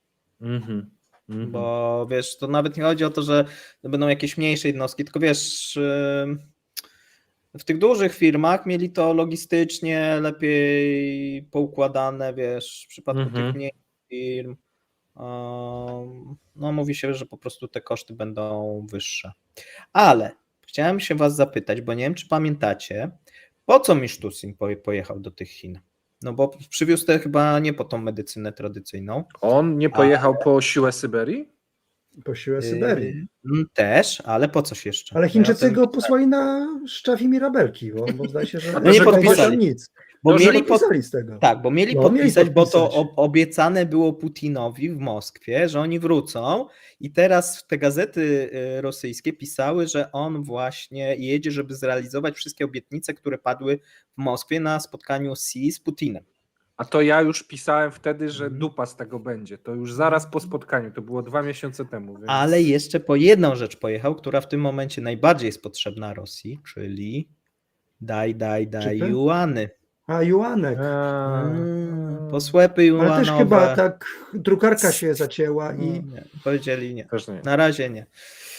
A to jest ciekawe, dlatego że teraz swapy mogą robić tylko na tych juanach, które mają w Rosji. Czyli jeżeli ktoś chciałby zrobić swapa, powiedzmy, z bankiem chińskim, to nie może, bo musi być zgoda tego ludowego No to jedyne banku wyjście, niech centralnego, sobie kupią trochę chińskich kart graficznych i wykopią tego juana. No wiesz, dochodziły takie będą też mieli cyfrowego. takie informacje, że część na przykład przywoziła tą gotówkę, te juany w walizkach, nie? Może wysłali tego premiera tam z walizkami, nie? Chociaż trochę przywiózł. Z wagonem, tak? Tam też była też taka ciekawa sytuacja, bo on pojechał z tymi oligarchami i ze swoimi ministrami. No nie wiem, czy słyszeliście, że nie udał się ten panel biznesowy, bo tam miał być kilka panelów biznesowych i oni mieli rozmawiać o tych wspólnych interesach, natomiast Ale strona się chińska nauczyli po chińsku. Nie, strona chińska się nie dostosowała do tego, a więc zawiodła, bo no i to jest taka plotka, która została podchwycona przez rosyjskie też media, że sporo tych firm chińskich bało się sankcji, że jak się spotkają, i to pójdzie do prasy, że oni się spotkali z osobą, która jest na liście sankcyjnej, no to oni mogą jeszcze wpaść na tą listę sankcyjną, bo przecież Amerykanie teraz napisali, że wszyscy, którzy pomagają w obejściu sankcji, sami będą podpadać pod sankcje, a więc oni nawet już, wiesz co, spotkać się bali. Tam wiesz, nie to, że coś podpisać, tylko czy jakiś robić interes, tylko spotkać się już bali. No bo to już jest rachunek zysków i strat. Jeżeli wymiana handlowa Rosji z Chinami to jest tam te 1,5% czy 3%, no to te wszystkie firmy, które handlują z Rosją, robią łącznie im 3%. A z Europą robią 20 parę, ze Stanami robią 20 parę, no to po co ryzykować dla jakichś marnych 3% stratę rynku 50% praktycznie, nie? To jest całkowicie nielogiczne. Znaczy wiesz co, no ja myślę, że oni tam interesy będą robić, spotkają się gdzieś mniej oficjalnie, bez prasy, wiesz, bez tego i pewnie wyślą jakieś osoby, które nie są na tej liście sankcyjnej. No bo czemu nie? Natomiast wiesz, ponieważ założą spółkę córkę, która będzie tak, bo tak robią nie? właśnie, tak, joint Poza venture, tym, no wiesz, tak. no techniczny Mishustin to naprawdę nie jest siła do rozmów. On tam pojechał, no bo pojechał, jak to się niektórzy śmieli, wreszcie Rosjanie dowiedzieli się, że mają premiera. Ja też się dowiedziałem, nie widziałem. Nie no, pamiętajcie, że Mishustina wymieniono w momencie, w którym Miedwiediew po prostu zaczął już chlać jak wściekły, no i tam i w pewnym momencie po prostu, że tak powiem, ten model zmieniono i wyciągnięto takiego technokratę, bo facet jest technokratą, jest naprawdę ciekawym przykładem. Ta cała reforma jego, jeżeli chodzi o ucyfrowienie podatków, była bardzo skuteczna. Facet ma doktorat, ma habilitację z ekonomii. Rzeczywiście nie był tam w żadnym topie tych wszystkich graczy, trochę częściowo powiązany podobno z szefem FSB, ale Putin go tak wyciągnął ku zaskoczeniu wszystkich i rzeczywiście no, gość jest od takiej czarnej roboty. No, bez jakiejkolwiek groźby, że to już zaczyna się szukanie kogoś, kto zastąpi i kto będzie tą familię Putina chronił, no bo Mishustin nie jest z tych, którzy to raczej zrobią. Natomiast no, Chińczycy doskonale też grają pewnie w te klocki i wiedzą, że wysłanie takiego gościa no, można sobie powiedzmy odpuścić, no bo tak naprawdę to Putin ma ich znowu poprosić. I myślę, że to o to też chodzi. No i dobra, panowie. Jakieś pytania od widzów? Coś się pojawiło wcześniej? Było, żeby Maciek wyszedł z szafy już w końcu. Tak. Miał wpaść i nie wpadł. No nie wpadł, no. Widocznie impreza jest zasadna. Przednia. Tak. Ja nie widzę jakichś pytań. Mogę, to tylko odpowiem jednemu z naszych tutaj było, tak? słuchaczy odnośnie map rosyjskich, że oczywiście mamy różne dziwne rzeczy pod tytułem bezpieczeństwo i tak dalej, turystyczne mapy są w różnych skalach, ale pamiętajmy, że w Rosji fenomenalnie działają mapy cyfrowe i one są 1 do 10 tysięcy albo nawet dokładniejsze. Kiedy zajmowałem się i zajmuję się też czasami badaniami dotyczącymi zesłań i tam mam dane dotyczące osad, posiołków i różnych innych rzeczy, to naprawdę jestem w stanie z dokładnością do dróg leśnych, duktów ustalać, czy gdzieś coś było, czy nie. I to mówimy o zdjęciach tylko naniesionych cyfrowych mapach, na przykład obszarów na Syberii. Więc rzeczywiście ten system cyfrowych map rosyjski, on nie jest idealny, ale warto się nim posługiwać, jeśli ktoś coś chce dokładniej sprawdzić, bo tam będzie do posiołków wszystko. Okej. Pojawiło się pytanie, jak spadająca cena złota wpłynie na stan finansów kacapów. Paweł, ty chyba chciałeś odpowiedzieć. A, tak? No nie wiem. Jeżeli wpłynie. nie chciałeś, to ja mogę. Nie wpłynie. Okej. No, to teraz ty możesz powiedzieć, że wpłynie. Wpłynie. Wiesz co? Ja mam może pytanie do tego pytania, bo Rosja próbuje upłynniać swoje zapasy złota. to, że ona próbuje upłynniać te zapasy złota, nie wpływa na to, że cena złota na rynkach spada? Nie, no z grubsza nie. Okej. Wiesz co, tak jak tu piszą, najwięcej o złocie wie Blue Wolf, natomiast tak jak Darek się wypowiadał, no to wygląda to w ten sposób, że musieliby jakąś bardzo dużą ilość rzucić, to trudno sobie wyobrazić, chociaż być może jakby bardziej takie ogłoszenie, że na przykład rzucą jakąś dużą ilość i jakby to nagłośnili, to może wtedy, tak, natomiast normalnie w mojej ocenie nie. Teraz te zmiany i te spadki nie są jakieś takie znaczące, no to musiałoby spaść jakoś drastycznie, na przykład o 30-40%, no to wtedy może byłoby, no może coś tam by Rosja odczuła, ale też jakoś nie sądzę, bo tego złota upłynnie, ale to nie są duże ilości, bardziej istotne jest to, co się dzieje z juanem na przykład, złoto tutaj bym pominął. No teraz wyślą Grzyna do Afryki, żeby znowu zadbał o kopalnię gdzieś w Sudanie i paru innych miejscach. Zobaczymy, co z tego będzie. No bo też jestem ciekaw, na ile ten model biznesowy Prigorzyna mu się zepnie po tych kosztach, które poniósł i czy rzeczywiście dadzą mu się odkuć, bo jak się nie dadzą odkuć, no to facet jest po prostu zajechany, jeżeli chodzi o całą tą kasę, którą zainwestował w Wagnera i w to wszystko, co spodziewał się. No bo fotki są, więc teraz teoretycznie trzeba by dowiedzieć się, czy jakaś akcja rosyjska, bo tutaj widać, że Rosjanie bardzo chętnie chcą trochę Chińczyków w Afryce przydusić. I być może, że to też takie symboliczne wycofanie się z Bachmutu jest po to, żeby ta gra o Afrykę tymi siłami Wagnera, które jeszcze przetrwają, z powrotem się rozpoczęła, ewentualnie kogoś innego tam poślą. Natomiast no, Wagner zainwestował i tu jest bardzo ciekawe, czy jest to gość, który jest podesłany już na stracenie, czy dadzą mu się odbić, bo to by oznaczało, że jednak ma na tyle silnych protektorów na Kremlu, iż jego przyszłe możliwości, jeżeli chodzi o grupę Wagnera, mogą się komuś przydać. Już niekoniecznie z powrotem w zdobywaniu Bachmutu czy paru innych miejsc. Okej. Tu jest kolejne pytanie. Jak sytuacja gospodarcza obwodu królewieckiego wobec embarga na polskie tiry na terytorium Rosji? I tu Paweł może mnie poprawi, ale ja chyba czytałem dzisiaj czy wczoraj, że gubernator tego okręgu powiedział, że te tiry będzie Że nie wpuszczał, zastosuje się do tego, tak. że nie zastosuje I na razie się do nie ma tego. informacji, że gubernator wyskoczył przez okno. No tak. Więc... Oni chyba bez tego przestaną funkcjonować. Oni chyba są od tego No nie ma ich po uzależnieni. prostu w tym momencie. Zresztą nie wiem, jak Rosjanie sobie wyliczyli te straty. To znaczy tak, dwie rzeczy. Gubernator tak powiedział, co nie zmienia tego, że ta ustawa może wejść i on sobie może mówić, nie? Tu musi, wiecie, musi zostać jednak wprowadzony wyjątek do tej ustawy.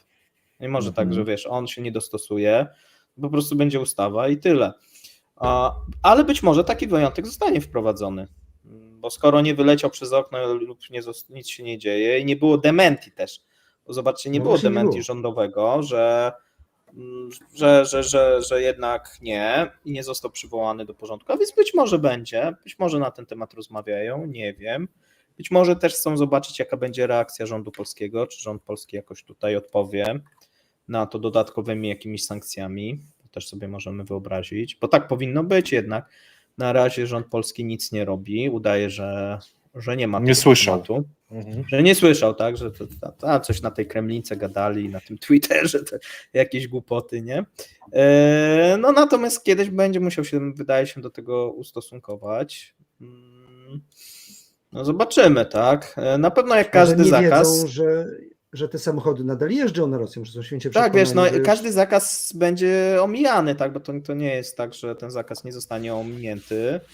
My możemy sobie oczywiście wyobrazić, że będą te rzeczy przeładowywane, będą jeździły firmy białoruskie, no mnóstwo ilości i sposobów obejścia. No niemniej jest to kolejne utrudnienie, które Rosjanie sami sobie wrzucają, bo oczywiście będzie to obchodzone, tak jak z każdym, natomiast no, zwiększy to koszty, no bo te firmy będą chciały transportowe więcej za ten transport, nie zmniejszy tych kosztów, no i być może zmniejszy też wolumen, a jeżeli Polacy by wprowadzili jeszcze dodatkowe jakieś utrudnienia w ramach tutaj wzajemności, no to ja jestem jak najbardziej za, tak? A możliwości Polska ma moim zdaniem duże, bo Polska jest kluczowym krajem, jeżeli chodzi o tranzyt towarów do Rosji. Jednym z kluczowych.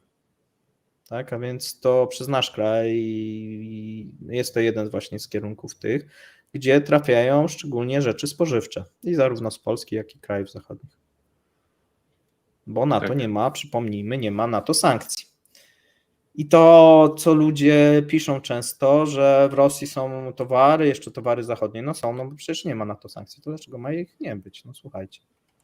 Tak, skoro nie ma na to sankcji, to możecie zobaczyć nawet towary z Polski, tak?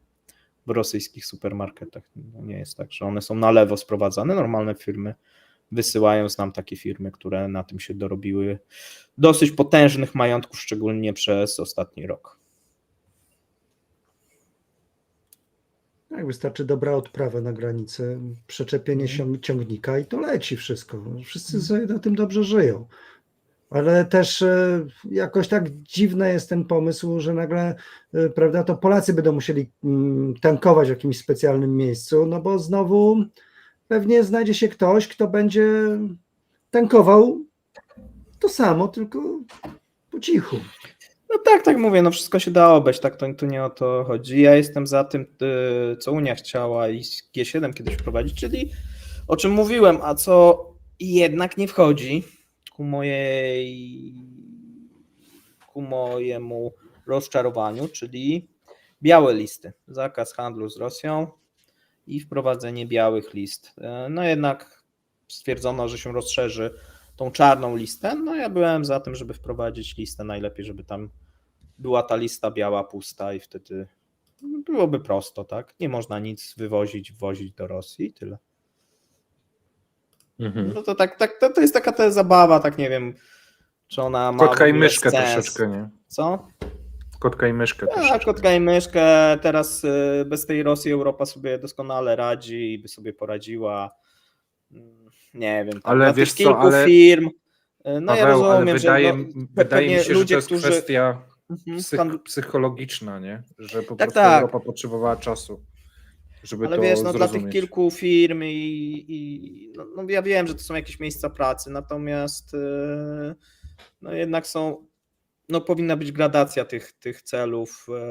Obecnie wprowadzenie całkowitego zakazu, łącznie właśnie ze spożywką, no miałoby pozytywne skutki, a koszty byłyby moim zdaniem małe. W tym momencie nie wysyłamy jako Europa nie wiadomo jakiej ilości towarów do tej Rosji.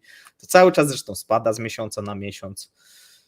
No to jest takie gotowanie żaby. No to już teraz bardziej skuteczne byłoby, jeżeli by faktycznie się odcięło, no bo te towary, jeżeli to by było szokowo, no to nagle by były po prostu puste półki, no bo nie byłoby tych towarów, albo ich inaczej, może nie zupełnie puste, no ale w wielu wypadkach puste, bo po prostu tych towarów byłoby bardzo mało dostępnych, tak? I one byłyby drogie wtedy w Rosji.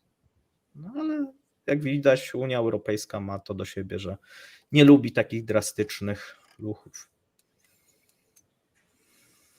A nie będzie to kwestia firm zachodnich, które jeszcze tam siedzą i nie potrafią wyjść, albo nie chcą wyjść, że jednak to by były, wiesz, straty dla tych... Wiesz, coraz mniejsze, tak jak mówię, tak? No ile nawet, no jeżeli popatrzymy, no bo popatrzmy, jakie firmy siedzą głównie, tak? Niemieckie, włoskie, austriackie, węgierskie. No tych węgierskich jest mało, ale procentowo mają dużo oczywiście. No i trochę jeszcze francuskich, nie? Ale coraz mniej. To dla Europy nie są naprawdę duże ten, moim zdaniem. Ja bym się decydował na drastyczne ruchy, bo to mogłoby faktycznie coś zmienić. A jeżeli będziemy tak z miesiąca na miesiąc jeszcze przez następne pół roku się bawić, no to efekt będzie może gdzieś zbliżony. Natomiast no nie wiem. Nie jestem zwolennikiem tego, żeby tutaj... Ale to trochę, wiesz, też tak wygląda, no zobaczcie, tak też z dostawą broni, nie? Na początku co tam dostarczano? Hełmy, nie? Potem te manpaty, potem broń strzelecką, potem potem moździerze, potem Tak, czołgi, moździerze, działa, potem transportery, czołgi, a tak, teraz już a efekt. teraz samoloty, nie? Wszyscy się pytają, no można było to przyspieszyć pewnie, nie? I wtedy trochę ta sytuacja byłaby lepsza dla Ukraińców. No ale no taka Wiesz jest co, tutaj chyba polityka jest i jeszcze też dynamika, kwestia nie? taka, że Szkolenie, Unia wiem. zawsze wychodzi z założenia, iż no nie można brać na zakładników zwykłych ludzi. To takie cały czas jest Dlatego to, to że nie ta rozumiem, tak. żywność, że ta spożywka, że to są zwykli ludzie, że oni są i tak zakładnikami reżimu i no zabranie im wszystkim, prawda, polskich, nie wiem, żelków, czekolady czy czegoś jeszcze byłoby już takie złe.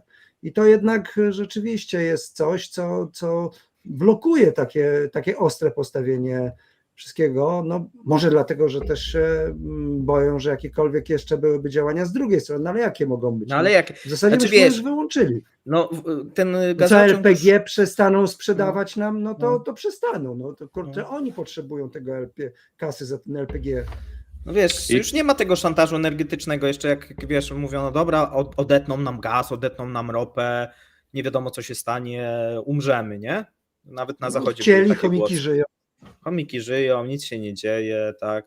Gazu sprzedajemy poniżej 4, kupujemy poniżej 4%, niedługo się mówi, że można w ogóle zrezygnować. No nie ma jak gdyby. Wiecie co, mnie się wydaje, że to wygląda na takiej zasadzie, że to jest jak w walce bokserskiej, że stajesz naprzeciwko gościa, który jest silny, jest teoretycznie mistrzem świata i tak dalej. Najpierw musisz z nim troszkę potańczyć, pomęczyć go, żeby on z każdą rundą był coraz słabszy, zanim przeprowadzisz ten atak coraz taki bardziej odważny, bo na początku jedna plomba i cię nie ma. I może Europa myślała, że gwałtowne odcięcie i nas nie ma, gazu, surowców. Później bała się tej broni rosyjskiej, tej drugiej armii świata. Więc też było takie delikatne macanko i z każdym momentem, gdy Rosja się coraz bardziej kompromituje, to Zachód się coraz bardziej odważa. Więc wydaje mi się, że to jest po prostu teraz takie... się tak ganiają po tym ringu, że za chwilę odcisków dostaną. Wiesz co, ale efekt jest paradoksalnie ciekawy, bo może się okazać, że dla Rosji ten efekt będzie druzgocący, bo Tak.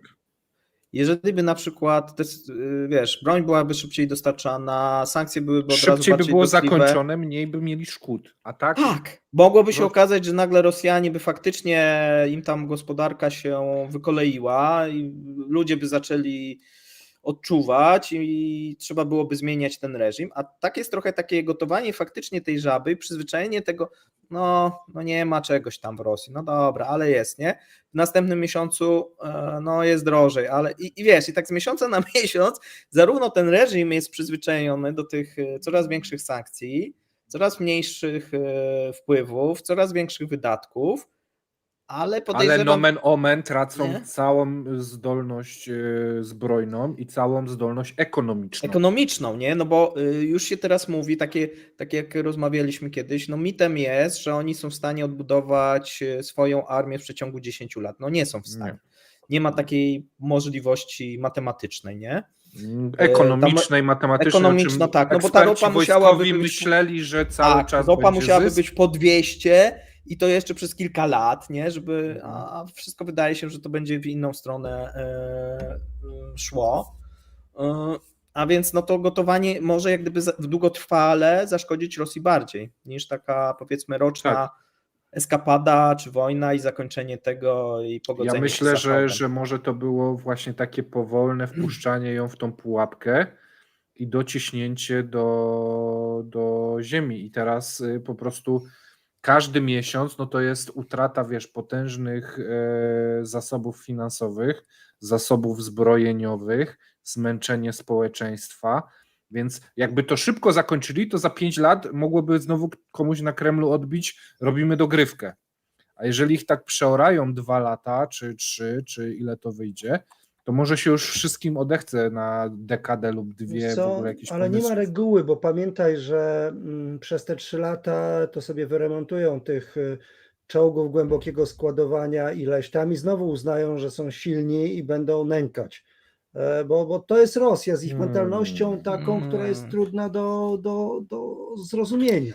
Nie, ale poczekaj, Daniel. Właśnie chodzi o to, że oni do tej pory mogli prowadzić tą wojnę, czy wymachiwać tą szabelką i straszyć Europę, inne kraje, bo tak, mieli broń atomową i mieli duże rezerwy sprzętu w magazynach. Tak. Ale właśnie ten sprzęt jest na Ukrainie i rdzewieje, tak, większość tego sprzętu została zniszczona. Oni sobie wyczyścili te magazyny, a to były magazyny jeszcze sowieckie. Oni nie są no, oczywiście, że czyli tylko sowieckie, tyle wiesz, przecież całe to by się ta Sowiety wojna skończyła po tygodniu, odkładały, rzeczywiście. bo miały w latach 80. atakować ten Zachód, tak? Polska miała zdobywać tą Danię i tak dalej. To nie wyszło, ale ten sprzęt został. I oni ten cały sprzęt tak naprawdę w tym momencie zutylizowali. Tak Jeżeli naprawdę ten- to był no to- sposób Zachodu na zutylizowanie zasobów ZSRR w tym momencie takiego No gotowania. trochę tak, no. Wydaje się, że to wyszło z przypadku, no ale tak wyszło. No i teraz oni nie są w stanie takich samych rezerw magazynowych zbudować w przeciągu 10 lat, co Sowieci plus Rosja budowali przez, nie wiem, tam 50 czy 60 lat. No tak, to- ale też to- pamiętaj, że ten wyścig zaczyna się w obie strony. To znaczy, w momencie, w którym następuje jakiekolwiek zawieszenie broni, czy jakikolwiek układ, to Rosjanie oczywiście mają w plecy, bo muszą sobie budować tę gospodarkę, a Chińczycy wcale nie będą zainteresowani, by ta gospodarka wojenna rosyjska się odbudowywała tak samo jak reszta świata. I tutaj jestem pewien, że nie dostaną od Chin wsparcia do przyspieszenia zmian technologii i innych rzeczy. No właśnie. Bo po co? Bo to jest Bo po sąsiad, co? który może To zagrozić jest im za tak, 30 lat. Nie? dokładnie. No to ale by była też, największa głupota, jakby sobie zbroili Mhm. Rosję. ale też my musimy do tego wyścigu przystąpić, bo jeżeli my sobie znowu odpuścimy, to potem znajdziemy się w takiej samej sytuacji jak Rosja. I tutaj rzeczywiście jest to ciekawe, jak Chiny patrzą na to, bo wzrost gospodarki zawsze opierał się także na rozwoju przemysłu zbrojeniowego. Nawet jeśli ten przemysł zbrojeniowy dzisiaj nie będzie szedł w kierunku jakichś super nowoczesnych technologii, to jednak to jest rynek, który będzie potrzebował wykształconego pracownika.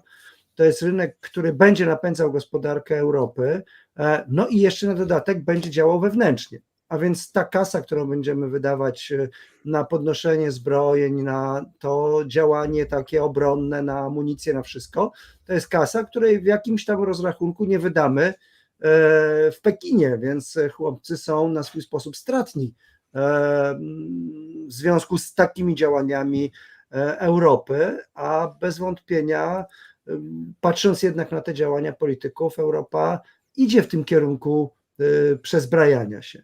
I to będzie też zmiana przepływu kapitału. Nie wiem jak duża, ale będzie i ona też napędzi wiele firm w Europie, a tu już nie będzie chyba wymiany takiej z Chinami, jak była kiedyś. No właśnie, wiesz, no po pierwsze nie będzie, mamy teraz decoupling, zresztą gospodarka polska przez to zyskuje, to też takie dziwne, ale widzisz, no to sam powiedziałeś i jak gdyby zaprzeczyłeś, no bo Rosjanie na przykład będą chcieli odbudować swoją armię, ale ta armia już będzie inna, no to nie będzie budowanie tych zdolności, czyli następnego T-64, tylko no jednak trochę innego uzbrojenia. I teraz tak, co Tak, ale jak cię potrzebujesz? na grze jakiejś spalą, to potem, Ale pomimo, moment, że miałeś mnóstwo starych żołnierzy, to potem budujesz nowych. No bo ale oni są teraz najczęściej tak, mocniejsi. i jeszcze raz, co potrzebujesz obecnie, że nie tak jak w latach 40. do budowania sprawnej armii. Zapomnijmy o tych ludziach na razie, bo pewnie jakichś tam ludzi i wyszkolonych potrzebujesz. No bo do wszystkiego, wyszkolonych, nie mówię o masie, tylko o wyszkolonych specjalistów, ekspertów, tak, w każdej dziedzinie, czy to są piloci, czy to są osoby, które obsługują, nie wiem, stacje radiolokacyjne i tak dalej, i tak dalej. Ale potrzebujesz przede wszystkim dwie rzeczy: kapitał i technologię. No i teraz ja sobie cały czas nie wyobrażam, że ten kapitał i technologie będą płynąć do Rosji, bo tak jak powiedziałeś, z Chin technologie nie będą płynąć. A kapitał z Zachodu też nie. Technologie z Zachodu jakoś mi się nie wydaje, żeby Francuzi i Niemcy chcieli, tak jak jeszcze powiedzmy 10 lat temu wysyłać te technologie wojskowe, czy nawet podwójne Za do dużo utopili zastosowania. teraz, nie No zaryzykują właśnie. chyba, No i co? właśnie. I teraz tak, nie masz technologii, a kapitał, skąd oni wezmą kapitał? No mówię, jedyna szansa, że ta ropa była po 200 przez 2-3 lata, no to wtedy tak. Ale czy Chinom No, ale- to się opłaca? Popatrz, teraz ta gra Stany, Chiny, no dobrze, mogliby grać na podbicie ceny ropy, żeby Nie, upłynić nie, ją, no właśnie nie ma takich ale z szans. kolei wcale nie. No. I to Nie. nie OPEC będzie decydować, tylko może Tylko decydować Pekin klienci w z końcu. Waszyngtonem. Tak jest. No. Ja jeszcze chciałem zwrócić na jedną rzecz uwagę. Cały Zachód w tym konflikcie stestował sobie całą broń. No. Wszystko, co mieli, nie testowali, potestowali, zweryfikowali, przetestowali całą broń rosyjską, całą paletę ich broni. I teraz Rosjanie, jeżeli by chcieli odbudowywać armię, to na starej broni nie są w stanie wojować z nowoczesną armią europejską, która wyciągnęła wnioski jeszcze z tego konfliktu.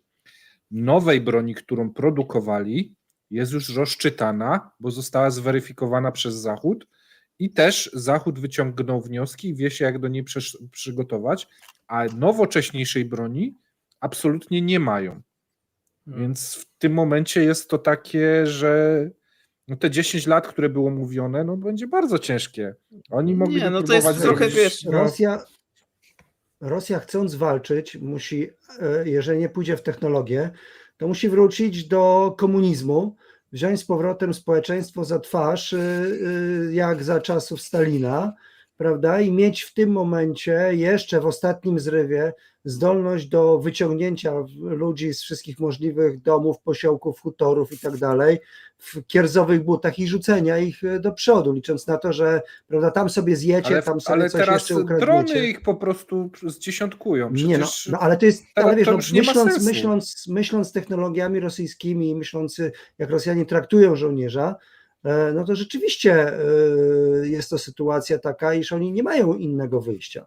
Ich wojna po raz kolejny prawdopodobnie nadal będzie wojną surowcową, to znaczy jeżeli będą coś robić, Też już ale nie. nie, chodzi o to, że jeżeli będą coś robić, to będą produkować, jeżeli będą mieli za co, to by przede wszystkim produkować amunicję, no ale z kolei kto im wyprodukuje armaty, tego nie wiem. No ale jeszcze Ale- raz, no bo zobacz, jeszcze raz, kapitał, technologia. No i cały czas mówimy, nie mają kapitału, technologię i będą budować no i też nie mają tej demografii, tych milionów, którą mieli w No latach demografii nie 40., mają, tak? dokładnie. No bo wiesz, Wtedy oni po mają prostu przecież Rosjanie mniej... zginęli w pierwszym rzucie, Mhm. a potem poszli Kazachowie, Uzbecy, Tak. Tadżycy, potem z powrotem No. zagarnęli Ukraińców, jak tam weszli, z powrotem zagarnęli Białorusinów, zagarnęli Polaków i wszystko inne, jak ta armia szła, no i mogli ten Berlin czymś dobić, ale teraz rzeczywiście tutaj racja, no demograficznie to jest katastrofa. Demograficznie siedzą, technologicznie leżą, kapitałowo no też leżą, jeszcze się uzależniają cały czas od Chin, A surowcowo świat odchodzi od surowców. a jeszcze surowcowo odchodzi. No to wiesz, to będzie też okres, no ale ja nie spodziewam się, że właśnie takie kraje jak Chiny i Ameryka pozwolą, żeby te surowce były drogie, no bo będzie to blokować ich rozwój. Więc Tak. no, nie po to Chiny budują tak duże rezerwy naftowe, no jest jakiś w tym cel, tak, no żeby móc tymi cenami sterować, tak, żeby nie Arabia Saudyjska i Rosja narzucała, po ile ma być ropa, tylko żeby Chiny mogły decydować, tak, że ta ropa Ciekawe, ma być na ile tańsza. OPEC zdaje sobie z tego sprawę już, jak to wygląda. myślę, że sobie zdaje. To jest, nie no, obstawiam, że zdają sobie sprawę z tego, że nie mogą już aż tak wpływać.